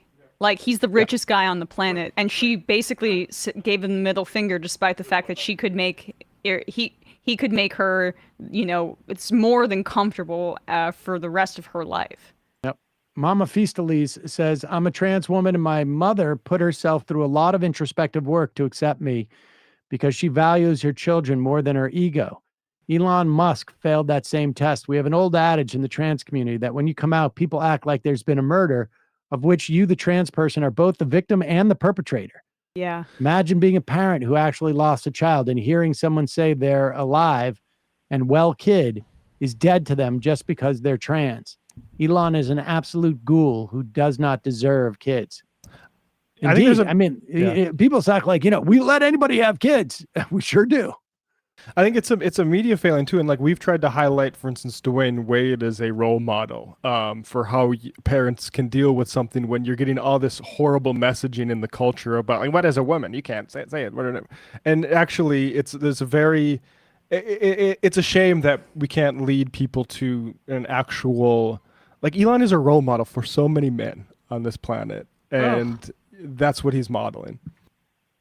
Wasn't there? Didn't we have like a chart that showed that divorced men are the most likely cohort to support Trump? Bradley's finding it. I mean, who was it that the House House GOP Judiciary tweeted out? Like, was it? It was like Elon, Kanye, and Trump. Was it like the most divorced guys in world history? Nick from PA, my ex is in a rehab program and they're making them watch the RFK Jr. documentary. What the F? Are they acting like he's some type of expert? I haven't seen the documentary, but I imagine it's like, look, you can come from, the U.S. royalty and have, and go down to the depths of addiction and then return, I guess. I'm not sure. I mean, maybe if he overcame a pretty serious heroin addiction, right? So that's relevant. Al Conniption. Sam, can you please read some of my IMs? It's hard for us to get noticed these days. Good old presidential candidate Howard, I don't want to talk about what I would do in the hypothetical event I become President Schultz. Hey guys, I watched a lot of the Secret Service director testimony. Tim Burkett called her a DEI nightmare. Moskowitz asked the director if she was familiar with the Stefanik-led excoriation of the mid-Gaza protest university presidents and told her this hearing was going to wind up with the same resignations, just playing the hits. They're so proud of themselves for that. The lefty Congress people did great focusing on the gun violence part of the issue. The director admittedly knew the answers to many of the questions asked and refused to provide them. Strange. Well, she's gone. Deep State Chihuahua. I donated to Kamala. Most hopeful I've been since Bernie's post-heart attack rally. I think we're going to win this. Dems still have time to fumble, hanging out on Coconut Island until then. I don't think the polls will be really relevant for a few weeks. Like, she still has double digit in terms of undecideds on how people feel about her in the public. People just don't know her. So we'll see how much that energy translates, but it's going to be a lag. I don't think that we can comprehend how many people are not even aware of who the vice president is. Yeah. Who are going to vote in this election. Exactly. Right. And I just think just think of Americans as television consumers. I think one of the depressing things was, it's the same two shows on, the Biden show and the Trump show. And now it's just, everyone's going to be, do people really want another season of Trump? Well, yeah. And I think Schumer just endorsed, incidentally. Good. The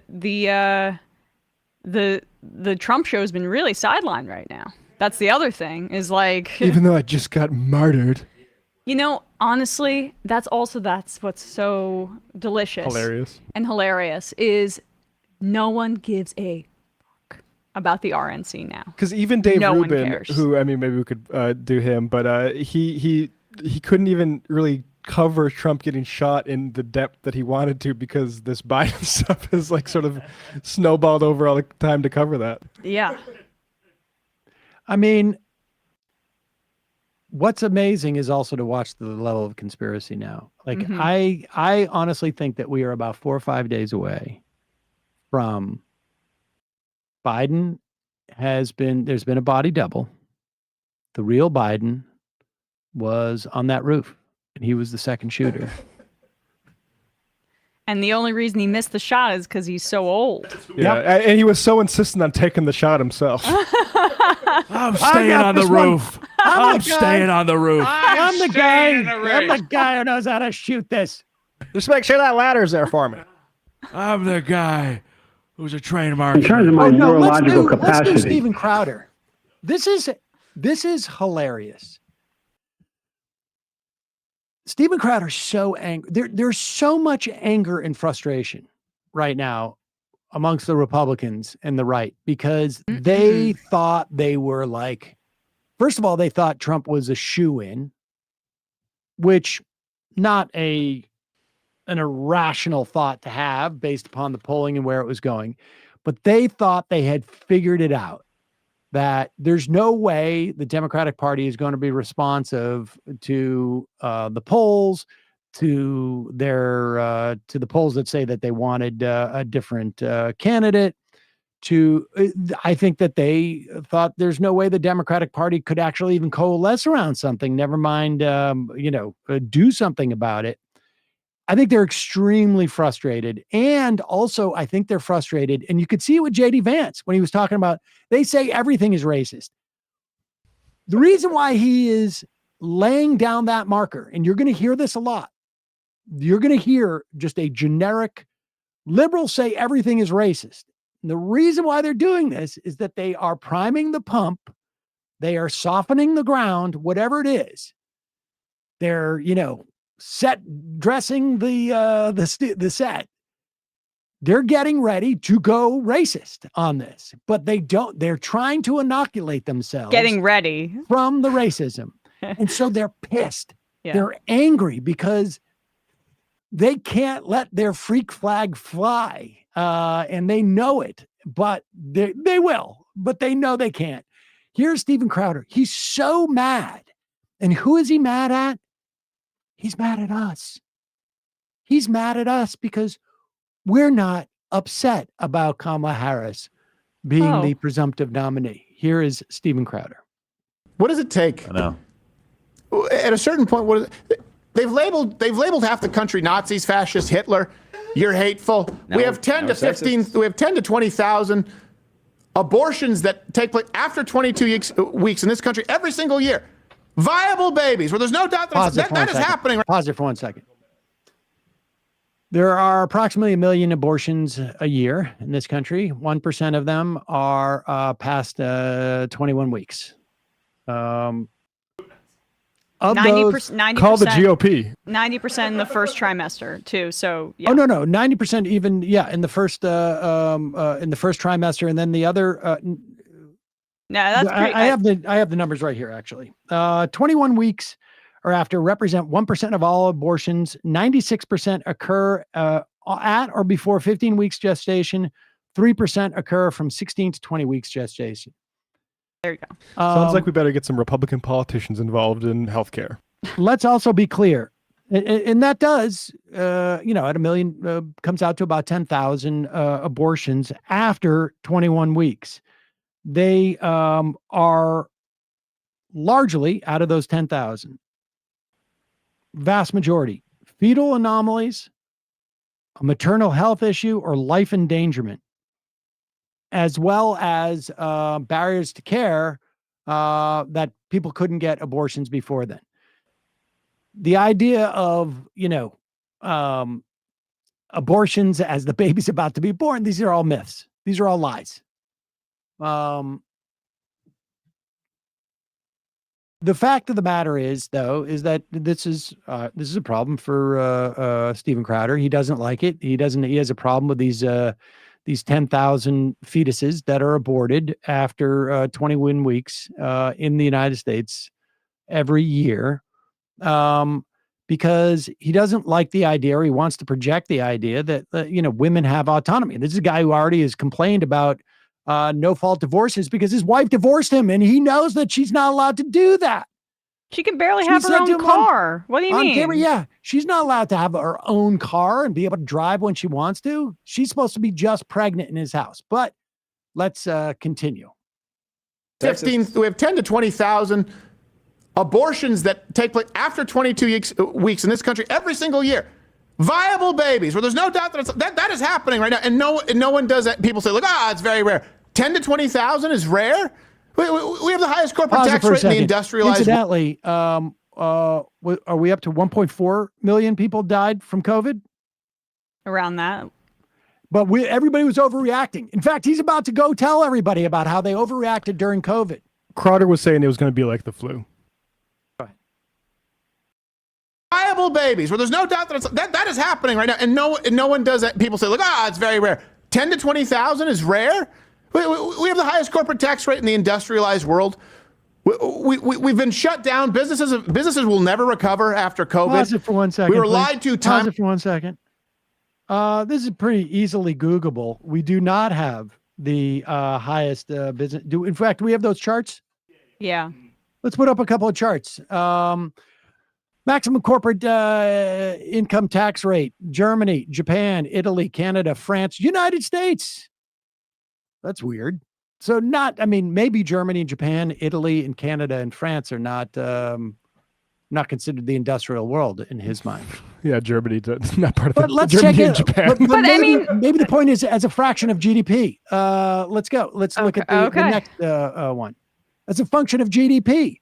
Oh, Japan, Canada, United Kingdom, as a share of GDP, has higher corporate rates than we do. France, Germany, Italy, United States. Once again, below the OECD average. Yeah, and Biden created 15 million jobs. I have many issues with what Biden has done in his presidency, but unemployment is at a very low rate at this point. It's the lowest rate in quite a while. I don't have those numbers in front of me. And the consumer price index dropped. So it's the first, I think, drop on a monthly basis since the start of COVID. So I don't know what he's talking about. But wait a second. Maybe he's talking about new businesses because new businesses are, could be a problem. I don't know. Let's check in with the U.S. Chamber of Commerce. Those new business Marxists. applications surge across the country. A record-breaking in 2023, a record-breaking 5.5 million new business applications filed in the United States. Manufacturing, more new manufacturing plants built in the past couple of years than in the decades prior. But let's tune back into Crowder because this is not about him. This is about us. Mm. We've been shut down. Businesses will never recover after COVID. We were lied to time and time again. Voices were completely silenced. Your kids were raised in schools where they had to study from home. All traditions and the actual institutions that matter, and by that I don't mean higher education. I mean the institutions that matter as far as classrooms, socializing, extracurricular activities, going to church, all of it. Pause it for 1 second. My son in public school goes to classrooms. He goes to extracurricular activities. He socializes. Woke. Does not go to church. Does not go to church. But his name is Saul. Did he just... So, I mean... Is Steven Crowder against homeschooling? Am I understanding this argument? Like they made us go to... Okay. No, I feel like it's more anti-remote learning than homeschooling. But Matt, what's the difference? Is about us. Well, this is it's about the same us. downsides. I mean, he's sad about socializing. Bro, I don't want you socializing with anybody because apparently, allegedly, you tend to take your testicles out and put it on people's body. It's called socializing. Extracurricular activities, going to church, all of it was interfered with, if not outright shut down. And you have an election that is coming up where once it became increasingly clear that enough Americans were rejecting the bullshit that they have been facing for the last 3 years, they decided to cheat and change the game on you, where, my God, you may have no choice in the matter. And you know who should be really mad? If you hate Trump and you were looking for someone else to vote for, boy, should you be pissed, because you should have had a say in that. Doesn't really affect me. I'm voting for it. We're going to vote for Trump anyway. Right. But I can't believe that people on the other side aren't furious. What does it take for you to go, all right, this system is clearly rigged? Also, you used to be banned on social... Pause it for 1 second. Democrats are overwhelmingly in favor. Is it like 98-2? Can we put those polls up that I just sent from CBS? And this is literally within 48 hours of Harris becoming the presumptive nominee. Overwhelming support for this decision. The Democratic primary voters voted for the ticket of Biden and Harris. And the idea with the vice president is if the president can't serve, then it goes to the vice president. That's what that's all about. And that's exactly what's happened. Put this up. Biden stepping aside is 83% approved, 17% disapproved. That's going to go. That incidentally, they'll get over it. Way over. That's gonna change in a week. That number is going to be 90%. This in is a week. Yeah, we just had every party chair in the country endorse her. We just had over 2,000 delegates surveyed endorse her, well over at this point. We've had dozens of unions come out and support her. She just broke fundraising records in 24 hours. Small dollars on Act Blue. The 2 days she's been officially running in the race, she broke Act Blue's records. Does that not indicate grassroots support? Must be like Crowder's not mad also, about this. He's not really upset that there wasn't 1.1 million donors, 62%, like you say, are first-time donors in this year. Yeah, they had never given to the ticket. No, they had never given to the ticket before. I saw. Oh, to the ticket. Right in 2024. Right, that's what I meant to. I mean, not even in 2020. I'm not sure, but let's just assume it's this ticket. Sure. That indicates 4 months out from an election that these people were not excited by what was happening before, and they are excited now. And that infuriates Crowder. And I got news for you. I'm the only person who you are addressing who's actually listening to you. No other people, no other Democrats, none of them, no other lefties, no other libs. I'm the only one. And I'm not pissed about it. I'm actually happy. Go ahead.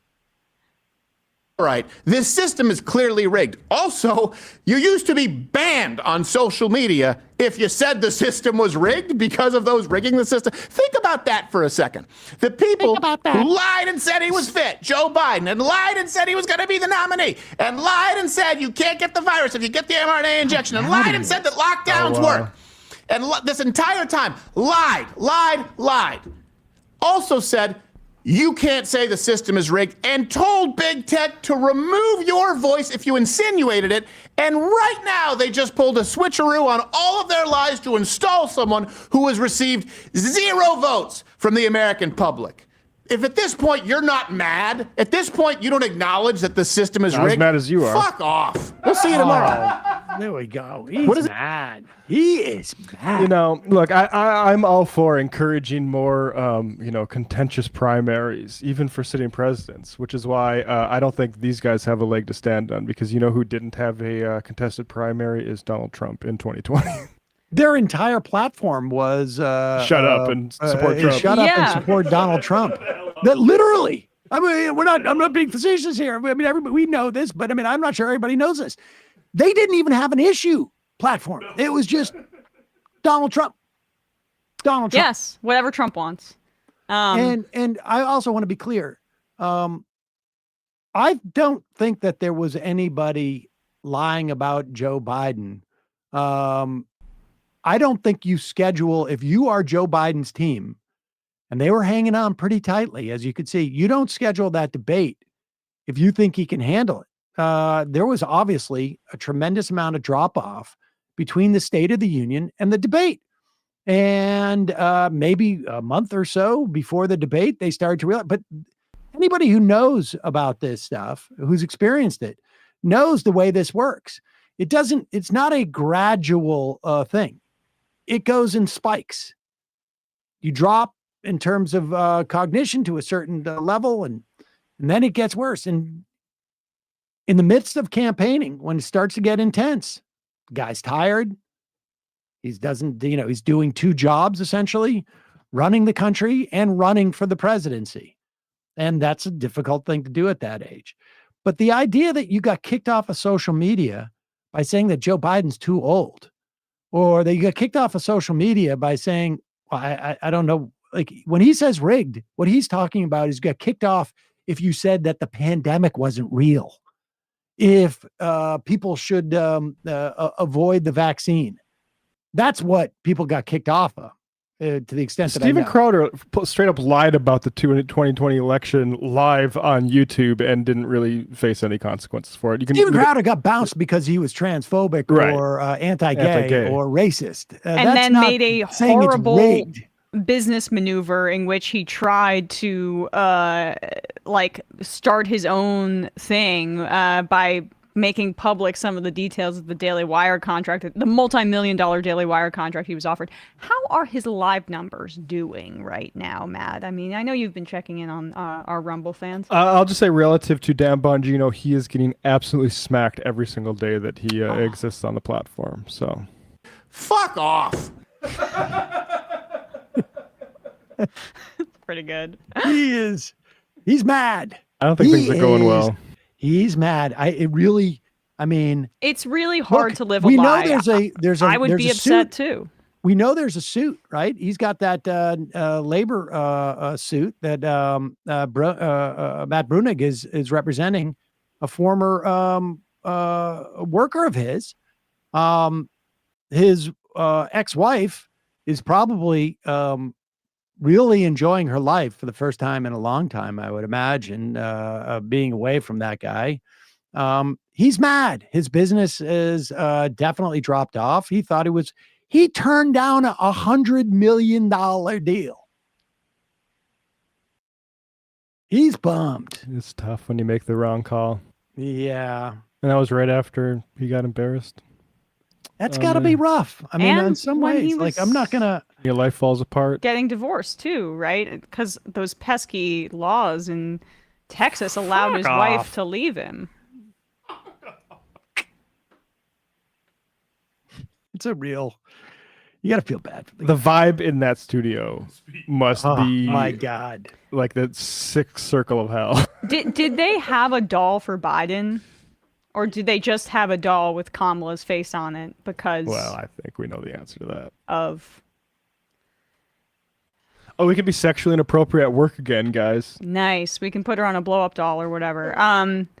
This is fantastic. They'll be We're back thrilled, in the game, guys. They'll be thrilled to sexualize her, make racist remarks, and make fun of her laugh. You know, we're gonna redo. It's funny because they did that for Hillary, but that only landed because Hillary was so inauthentic. The Kamala laugh is much more authentic, and whatever. It's just it's gonna be interesting because I think they have a lot of preconceived notions about what it's like to run against a woman based on Trump's success versus Hillary.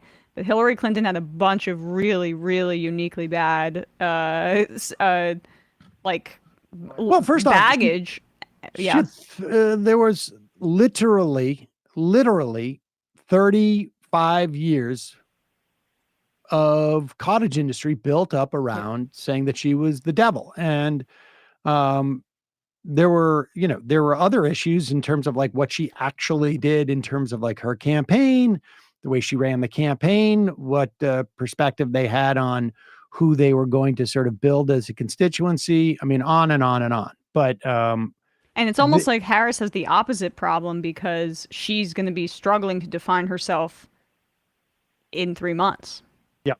But it helps to have a bunch of grassroots enthusiasm from the base and a lot of money to go with it. The other thing that I think we're going to see a lot more of, and it's been interesting to watch. I don't know. This is just I'm spitballing here, but because there was such a lack of enthusiasm for Joe Biden as a candidate, I think people really focused on the danger that Trump, I mean, you could even just say Republican administration was going to bring, because, Trump is there. He's just basically, he was the warm body who could sign things that Grover Norquist called for back in the day. Grover Norquist, of course, the longtime right-wing Republican strategist from Club for Growth. Is it Club for Growth or no, it's a different one. I can't remember the name of his organization. Yeah, Americans for Tax Reform. American for Tax. I mean, it's all the same things. It's all, they want their tax cuts. They want to attack public sector workers. They want to attack teachers. They want to attack unions. And you'll recall back in 2020, or I should say 2016, Donald Trump held up a sheet of paper from the Heritage Foundation. And there were Supreme Court nominees on it. He says, this is my list. They made it. I'm going to do it. And he did it. And he got Roe v. Wade overturned. This time around, he again outsourced to the Heritage Foundation, and they developed something called Project 2025. But these right-wingers are so deluded about their perspectives on what people want from their government that they paraded this around. And those of us who don't want that to happen started talking about it, and people started writing about it, and it resonated with the American public. And here is Donald Trump now. Project what? Project? Projet? 22? Let's watch him pretend like he doesn't know. This is literally like, if you have a 5-year-old, this is the kind of things that they do. What? Not an extremist at all. Like some on the right, severe right, came up with this Project 25, and I don't even know. I mean, some of them I know who they are, but they're very, very conservative, just like you have. They're sort of the opposite of the radical left, okay? You have the radical left and you have the radical right, and they come up with this, I don't know what the hell it is, it's Project 25. He's involved in Project, and then they read some of the things, and they are extreme. I mean, they're seriously extreme. But I don't know anything about it. I don't want to know anything about it. But what they do is misinformation and disinformation, and they keep saying, he's a threat to democracy. I'm saying, what the hell did I do for democracy? Last week, I took a bullet for democracy. What did I do against democracy? All right. And I want to play this over again because this is extraordinary. Donald Trump is trying to run as a moderate now. This is how terrified he is. Yeah. And he's literally now saying there's a severe right in this country. He also inadvertently is also saying, like, you know, radical left, which he may want to double back on and not, he may want to sort of amend that, which of course is everybody in the Democratic Party. They're all radical left. Yeah. But here he is trying to disavow right-wing ideas with Project 25, is it 25? What is it? 25. My memory escapes me. It's so confusing. 25. Well, here, just go back a little bit because, go back a little bit and play it because this is, I think, pretty stunning. Incidentally, also, to the extent that we don't know if he took a bullet. We only heard from Ronnie Jackson, the pill mill, the guy who got basically delicensed because he was running a pill mill at the White House, who gave us a letter. We never saw any type of medical report from what hit him or how hard it hit him. He didn't take a bullet. A bullet missed him. Good. And you know, the other side's going around trying to make me sound extreme, like I'm an extremist. I'm not. I'm a person with great common sense. I'm not an extremist at all. What's that science? Common sense up there. Like some on the right, severe right, came up with this Project 25, and I don't even know. I mean, some of them I know who they are, but they're very, very conservative, just like you have. They're sort of the opposite of the radical left, okay? You have the radical left and you have the radical right, and they come up with this, I don't know what the hell it is, it's Project 25. He's involved in Project, and then they read some of the things, and they are extreme. I mean, they're seriously extreme, but I don't know anything about it. I'd like to ask him what things he thinks are extreme. I'd like to ask him that question. Some reporter should ask him, you said there were things in Project 2025 that were extreme. What were those? Go ahead. Yeah. Oh, things. Get the Bible.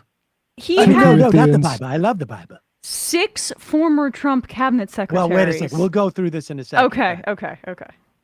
What they do is misinformation and disinformation, and they keep saying, he's a threat to democracy. I'm saying, what the hell did I do for democracy? Last week, I took a bullet for democracy. What did I do against democracy? Crazy. Put up this article from CNN. I mean, you could just Google Trump's ties to Project 2025. Yeah. 140 people who work for him are involved in crafting it. So why don't you take the first sentence there? Can you scroll down a little bit, Bradley? And Donald Trump has lately made clear he wants to do... I meant the 6, that paragraph. Six of his former cabinet secretaries helped write or collaborated on the 900-page playbook for a second Trump term published by the Heritage Foundation. 4 individuals Trump nominated as ambassadors were also involved, along with several enforcers of his controversial immigration crackdown, and about 20 pages are credited to his first deputy chief of staff. I mean, Stephen Miller has done ads for it. Mark Meadows involved. Russ Vought, his former budget guy, is also a huge architect of this. The Heritage Foundation. Okay, there's not a more integral Republican group that I can think of. The Heritage Foundation predates Trump. Like I mean, the Heritage Foundation has been involved in Republican politics for decades. 55 years. I think it's still being run by a former Republican senator. Would not be sure. I don't know, but yeah. Who's the chair of the Heritage Foundation? Well, Kevin Roberts is the president now. Let me just see if there's because I chair. think Jim DeMint, the former South Carolina senator, was the Heritage Foundation chair for some time. Trump is going to have a hard time portraying himself. It's not fair. It's not fair to say that 2025 is 20. Is it 2025? I know, or is it 1925? I'm confused. So confused. I don't know. People don't believe him. They don't believe that he's not an extremist. This was why in 2-5. What? You done? Yeah. People don't believe he's not an extremist. Like, that's the problem. Because extreme? Why would they? He tried to overturn the election. Yeah. And this was evidence in 2022. This is why generic Democrat at the top of the ticket is doing better in polling, because people actually associate the MAGA brand with extremism. That's why the fundamentals for Democrats are actually quite good this election cycle, and why it's great that we have a new candidate, because I want to see him try to reframe himself as not an extremist. Their whole theme was unity, and he couldn't help himself within hours going on freaking Truth Social and screaming about Crooked Joe and all his conspiracy theories about him. That he can't maintain this. We talked about Hillary Clinton, right? And like how the public's mind was made up about her until 2016, and that was a big issue for her. This is a big issue for Trump. Everyone, people already know how they feel about him. I saw a poll, only 2% of the population is undecided on their opinion about him. So if Democrats can outperform Republicans, that's game over. And there's benefit to having newness and youth and all of those things. Well, that may be the case, Emma, but have you considered that maybe Kamala Harris shouldn't be laughing so much? Let's tune into some very incisive political commentary from Tim Pool, who's just calling him as he sees him. That the political consultants for Kamala Harris and Hillary Clinton are telling them, you cannot be the screechy strong woman because people don't respond well to that. You have to be the jovial laughing woman, which is terrible advice. But I hate to break it to you guys. I wonder if there is just naturally a predisposition humans have to react less positively to women rallying cries as opposed to men. I mean that. I'll give you some examples. We know. All right. I'll give you my... I said yesterday that the laugh thing is a misogynist dog whistle, right? Didn't I say that? Whoopsie. So I'm sorry to tell you guys, but I had a strategy going into that debate with him, and I was gonna laugh at him if he acted ridiculous. When I did laugh at him, that's when he started screaming.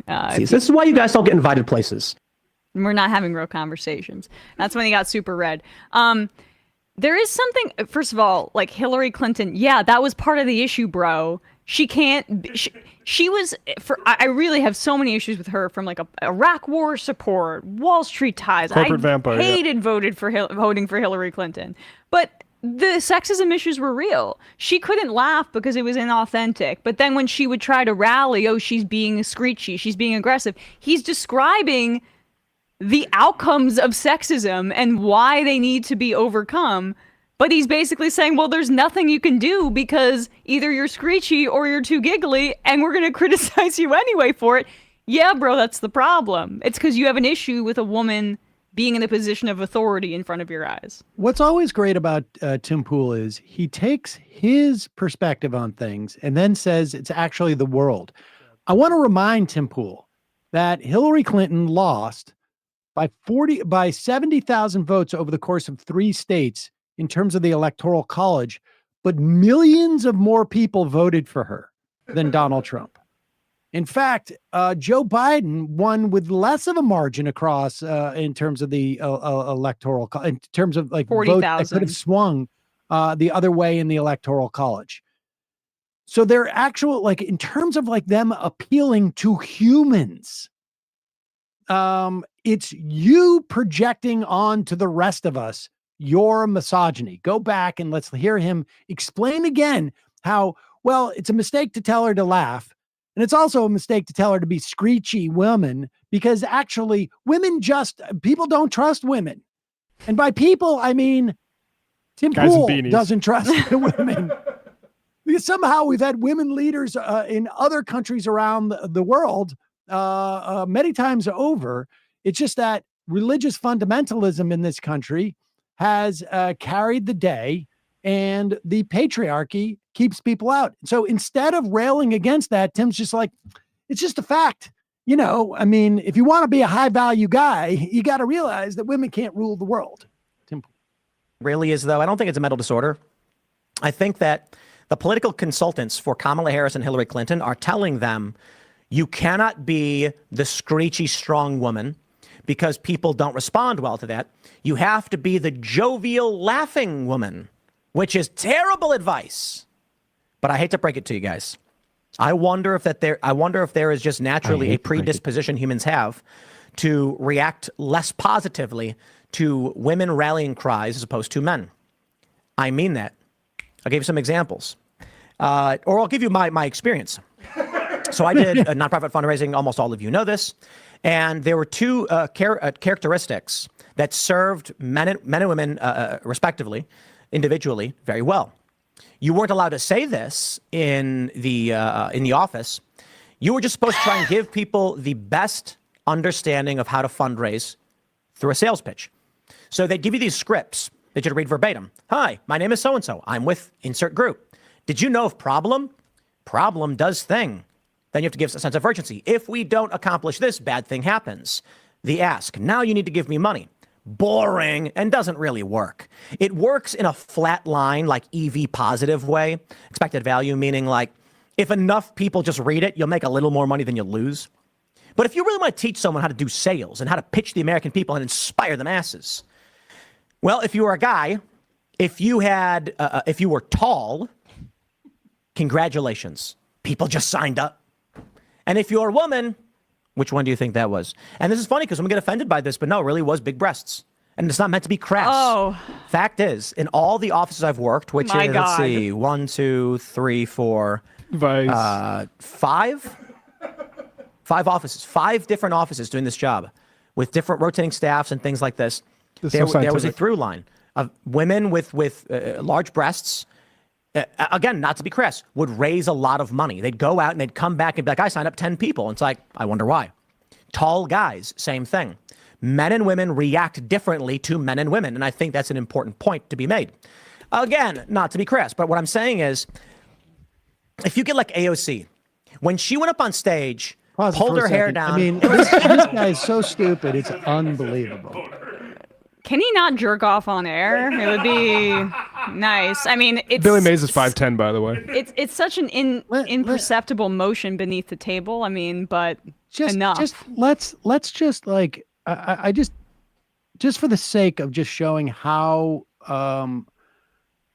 much this guy actually thinks about his deep experiences. Let's stipulate every single thing he has said has been true in terms of his experience. That in all the places he works, the best salespeople or the best fundraisers are big-chested women or tall dudes. Don't forget tall dudes. Or tall dudes. Let's just assume, like, just stipulate this, just for the sake of argument. He doesn't ask himself, like, his assumption is like the whole world responds better to men as opposed to women. I'm not even sure actually how this makes what his point is about Kamala Harris being president or being fit to lead, but somehow he's making like the only way that people can fundraise is if they have either big breasts or they're men and they're tall. Size 13. But who are they going out and fundraising from? I mean, we know that wealth is concentrated in the hands of specific people in this country. Yeah. And it is not the vote is actually concentrated not in those same hands. Everyone has the opportunity to vote. Not some people are disproportionately, their vote is suppressed, but it is certainly not as suppressed as like who gets to have wealth in this country, where you would need the tax break to contribute to a not for profit. And so he doesn't even contemplate like, well, maybe who these people are actually going and looking to get money from. This is just assuming what he's saying is true, and that's his experience. He doesn't even contemplate who's on the other end of that transaction, which may be defining who gets paid. No, for him, it's just everybody. He's such a dimwit. He spends so little time thinking about his deep theories that he doesn't even realize he didn't even know what he's talking about, even with his own experiences. He's improvising. It's 1950s misogyny. It's just like the idea of like, well, we gotta, I mean, again, I use this Mad Men example for when they do like their Maidenform ad, where it's like, you're either a Jackie or a Marilyn, and they're like, should we get a woman's perspective on this? No. Women will buy it because they know they want to appear attractive to men. Wait, but like there are 50% of the population is a consumer base. He doesn't even consider that. All the salesmen do well if they turn the men on or if they appear dominant because of their height. Has he done that forensic analysis of like, say, men with full heads of hair? I was just going to say that. Go ahead. Let's hear where he's going with this, because he's forgotten now. I think he's forgotten what his original point was. He's just trying to tell stories about big chested women that he's known. He's filling time. AOC comes up somehow. Tall guys, same thing. Men and women react differently to men and women. And I think that's an important point to be made. Again, not to be crass, but what I'm saying is, if you get like AOC, when she went up on stage, pulled her hair down, and was like, let's go Bronx, everyone made fun of her. Now, to be fair, it could kind of be like that Howard Dean Yahoo moment or whatever that was he said. Yeehaw. A short man without boobs. Maybe. But I also think that when you get Hillary Clinton or Kamala Harris and they're trying to do this gruff, you vote for me again. It's raspy, squeaky, and I wonder if people have a natural predisposition against something like that. Like Not you to do. say that it's a 100%, 70%. No, it could be like 1 or 2 points that you might lose.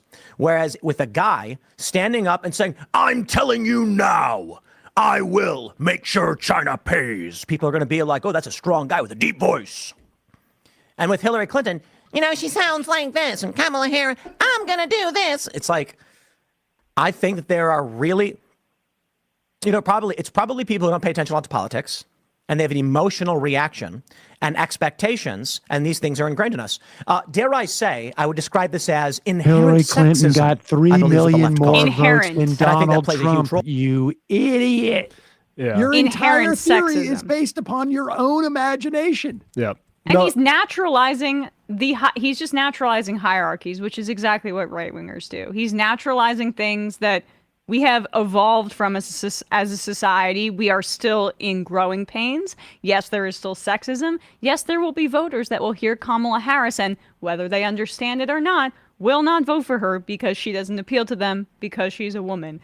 But Tim is not saying there's anything wrong with that, or that it's something that we should critically examine and that we have the capacity to change, because we know that we do. Women have suffrage. Women have rights. Women have credit cards now. We've evolved. He's naturalizing Yes, that's those the problem. hierarchies. And he's also doing it based upon a faulty perception of how other people are, because Hillary Clinton got 3 million more votes than Donald Trump.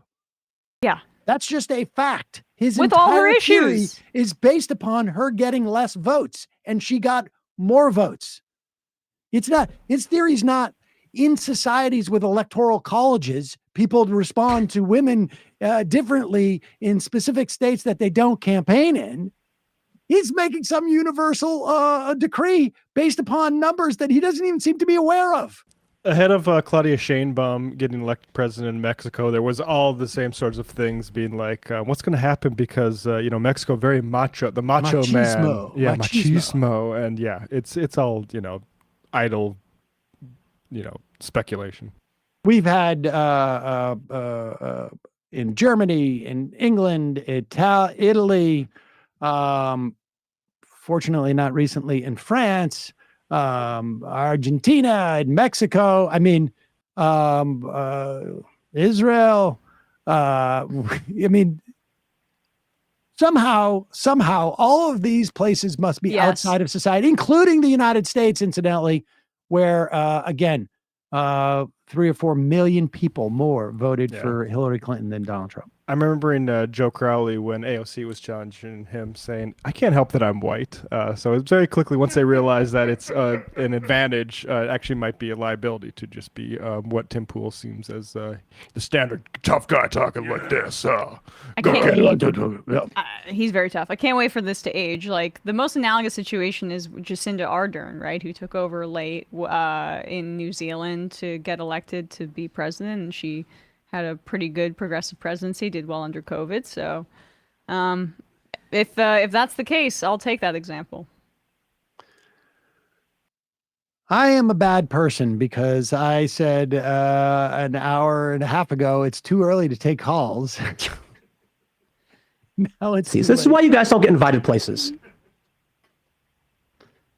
We didn't even get to Dave Rubin. He is what a slimy. That's a good one for tomorrow. Yeah. Oh my God. Very bizarre little cultural allusion he makes there. I mean, since we're on this, we might as well do Ben Shapiro. I mean, we're doing this sort of roundup of how they're all going to respond to a woman running for president. And this is before, I mean, you know, there's polling that's starting to come out. I think it's a little bit early to get a sense, you know, to do a good quality poll. We're going to have a notion within 4 or 5 days, like, you know, sort of how this is impacting the race. And they're going to lose their minds if Donald Trump starts losing to Kamala Harris in the polls. They're going to go crazy. Yep. Reuters has her up by 2 points. I saw that. Now, it's a little bit early. I know. I mean, I'd be curious at what the margin of error is on there. But that's a quick turnaround. That's all. Yeah, it's very early. I mean, they've done that. You know, it's 24 hours. It's not even. But here is Ben Shapiro, who, I mean, to his credit, seems to be the only person who actually took it possibly serious that Kamala Harris could be the president. Now, I think he was probably also just looking for content, so was working on her as a vice president. But this is Ben Shapiro in episode 1 of his documentary entitled Scamala. Yeah. Or Scamala? Scamala. Yeah, I think the pronunciation might be Scamala. Scamala. Scamala. District Attorney. Barack Obama in particular gave Kamala high praise, calling her the nation's best-looking Attorney General. Mr. Obama praised California Attorney General Kamala Harris. Pause it for 1 second. But then remember how Tim Pool said, like, people don't react well to voices that sound like this? People don't want to hear that. They want to hear voices. Ben Shapiro's still a big kahuna. People like talk like this. I'm sorry. That's not going to go anywhere. All right. I don't know why I thought about that. Go back. Sorry, just one point.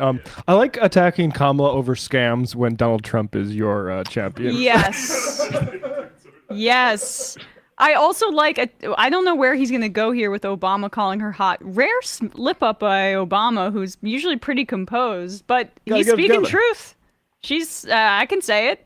I get to say it. She's hot. Obama was actually pretty hot, too. Obama was hot, too. District Attorney. Barack Obama in particular gave Kamala high praise, calling her the nation's best-looking Attorney General. Mr. Obama praised California Attorney General Kamala Harris. But then Mr. Obama added, she also happens to be by far the best-looking Attorney General in the country. The resulting media melee, which Kamala no doubt enjoyed, forced Obama to issue a half-hearted apology. Certainly Kamala wasn't offended. She spoke at the 2012 Democratic National Convention in Obama's favor, raising her profile too. The American dream belongs to all of us. And if we can work together and stand together and vote together on November 6th for President Barack Obama, that's a dream we will put within reach of all our people. How worshipful was the press to Kamala, this new rising star? Maxim magazine named her the 54th hottest woman in the world in 2013. All right. I need to pause it for 1 second. So I was wondering where they're going with this. this is the Willie Brown thing. Well, I mean, I don't know why they need to emphasize she's so hot, I guess. Maybe she's a seductress, a temptress, right? But they're going to go with the misogyny and this, like, idea that she slept her way to the top, even though she's been in public service for, like, she's a succubus. Decades. Yeah, and went to law school. But anyway, keep going. It's just incidentally, I just want to point out, Maxim magazine was pretty consistent editorially throughout its run. Greg Gutfeld was its editor-in-chief. Whoa! Yeah, go ahead. And yeah. was Sarah Palin? Now you know who's doing this. Was Sarah Palin ever talked about as hot? I'm just like curious. Tulsi Gabbard was. Oh. Oh my God. People. How worshipful was the press to Kamala, this new rising star? Maxim magazine named her the 54th hottest woman in the world in 2013, beating out Brooklyn Decker, Emmy Rossum, Amelia Clark, and Jessica Chastain. Obviously, Kamala was on the rise. I just want to tell you, I just should add, I don't know any of the women he just mentioned. They're all I've models. Heard of Jessica Chastain. And the an actress. Okay, yeah, I've heard but Brooklyn name. Decker's an actress. So he's Never, trying to be like. Never heard those names. She's clearly not as hot as Brooklyn Decker. I know Really? what is hot and not, and I can't believe that she got ahead of all these really hot ladies. Yeah, this does not track with my hot or not scale, good sir. You really think she's hotter than Jessica Alba? Really? Really? Really? Decker, Emmy Rossum, Amelia Clark, and Jessica Chastain. Obviously, Kamala was on the rise. She was just as obviously dishonest. Kamala knew she'd still have to play both sides of the table to preserve her campaign for higher office. To that end, she pretended to act as a tough-on-crime top cop, cut deals where she had to, and she played to a radical base at the same time. And in California, she got away with it. In 2012, Kamala came under scrutiny from her left for cutting a deal with the banks after the housing meltdown of 2000. Yeah, we can kind of move on. So what? He I just love the mentioned fact how that- hot she was, and that's it? And she's not really a top cop because she wasn't really tough on crime, which Oh. is kind of the liability, like kind of making the case for us. Well, she was not tough on crime, but she also was tough on crime. That is how sneaky she is. She pretends that she's hot but she's actually not hot, but she is hot. So she's doing both things simultaneously. That is I'm going to list several more models that she was placed ahead of, and have you imagine them and maybe Google them. Adriana Lima, are you kidding me? The cop thing might play well. I mean, I hate it as I don't know. I don't love it as a leftist, but it might play well because it puts them in a bind. It's so muddled. She was both tough on crime, which is like true. There were issues with that in terms of incarceration, but she's also lying about it. She was tough on crime and weak on crime. Right. She was tweak on crime. The left criticized her, and I also hate the left. I think it's always wrong. Oh my God. This is a documentary. Fortunately, I never had to leave my same desk I do my show on to do this documentary. I mean, Brooklyn Decker. Are you serious? Emmy Rossum, come on. Just put in the script for the documentary, and I will continue to read it as if I'm continuing to do my show. So that we can tell our shareholders we're doing documentaries. We do documentaries now.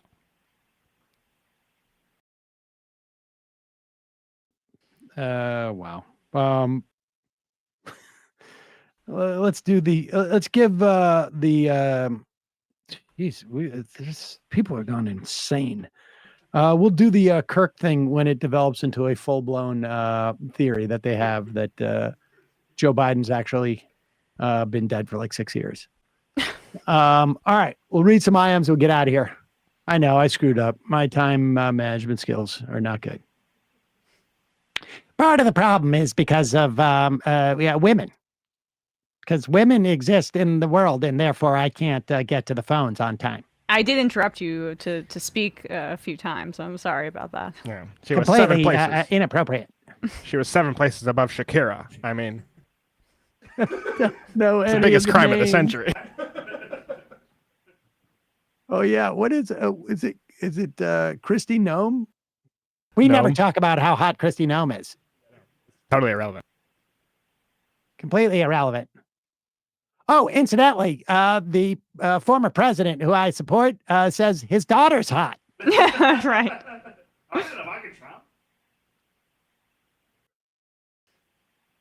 Carpet Donnelly, people dislike Kamala's laughter. It is seemingly genuine joy. In fact, the more we see it into her personal life, the more joyful she appears.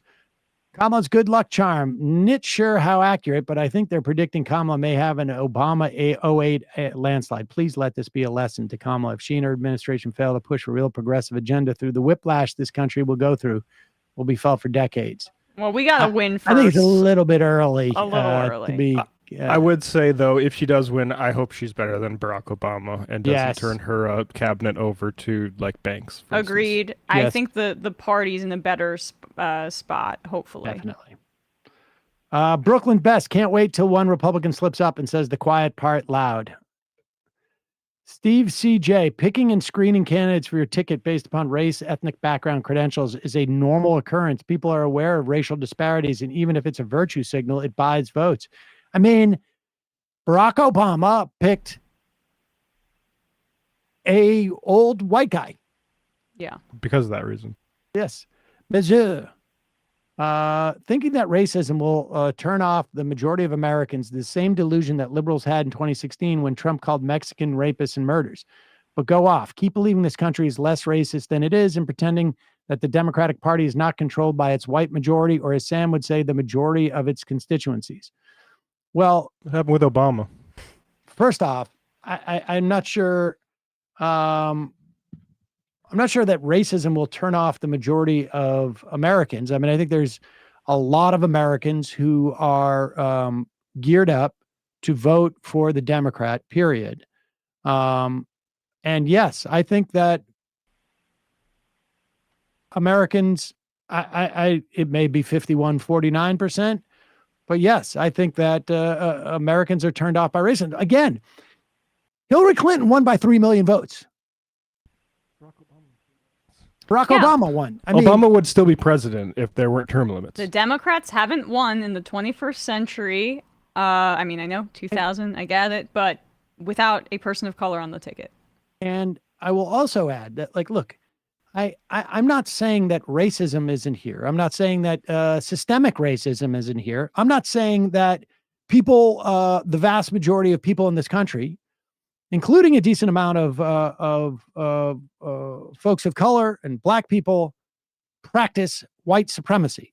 It's not what I'm saying. I'm talking as an electoral matter. I think it's actually going to cut against them when they start to do this racism towards her. That's it.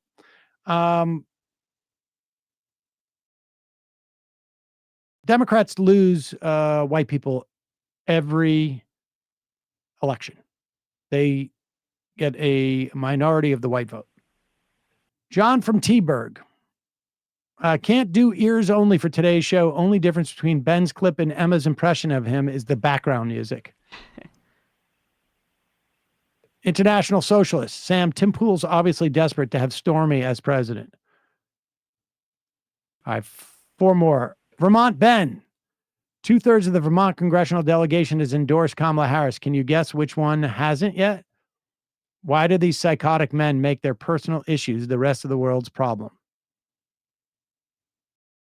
That's about Bernie. I mean, I don't think I would make it about personal issues. I think maybe he's holding out for... I mean, look, we haven't even talked about Rashida Tlaib, who I think deserves a lot more credit with the position she's taken out about this, which is to actually extract something.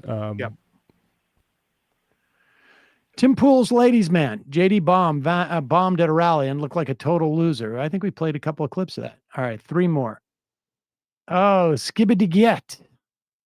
Imagine just how mad Trump will be if he loses an election to a black woman. It'll be incredible.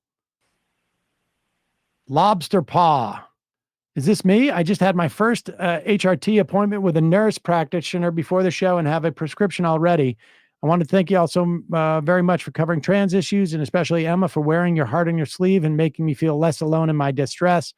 Seeing stories like this Elon Musk one, you remind me that we live in a context of all in which we live. Big before us, left is best.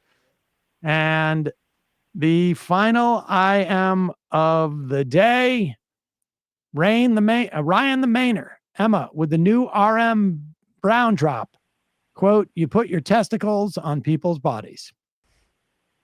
Bradley, Pat, Emma, great job today. Folks, see you tomorrow.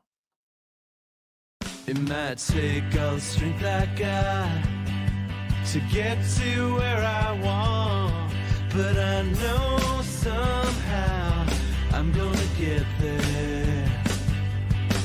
I wasn't looking when I just got caught between the truth and the lie bar.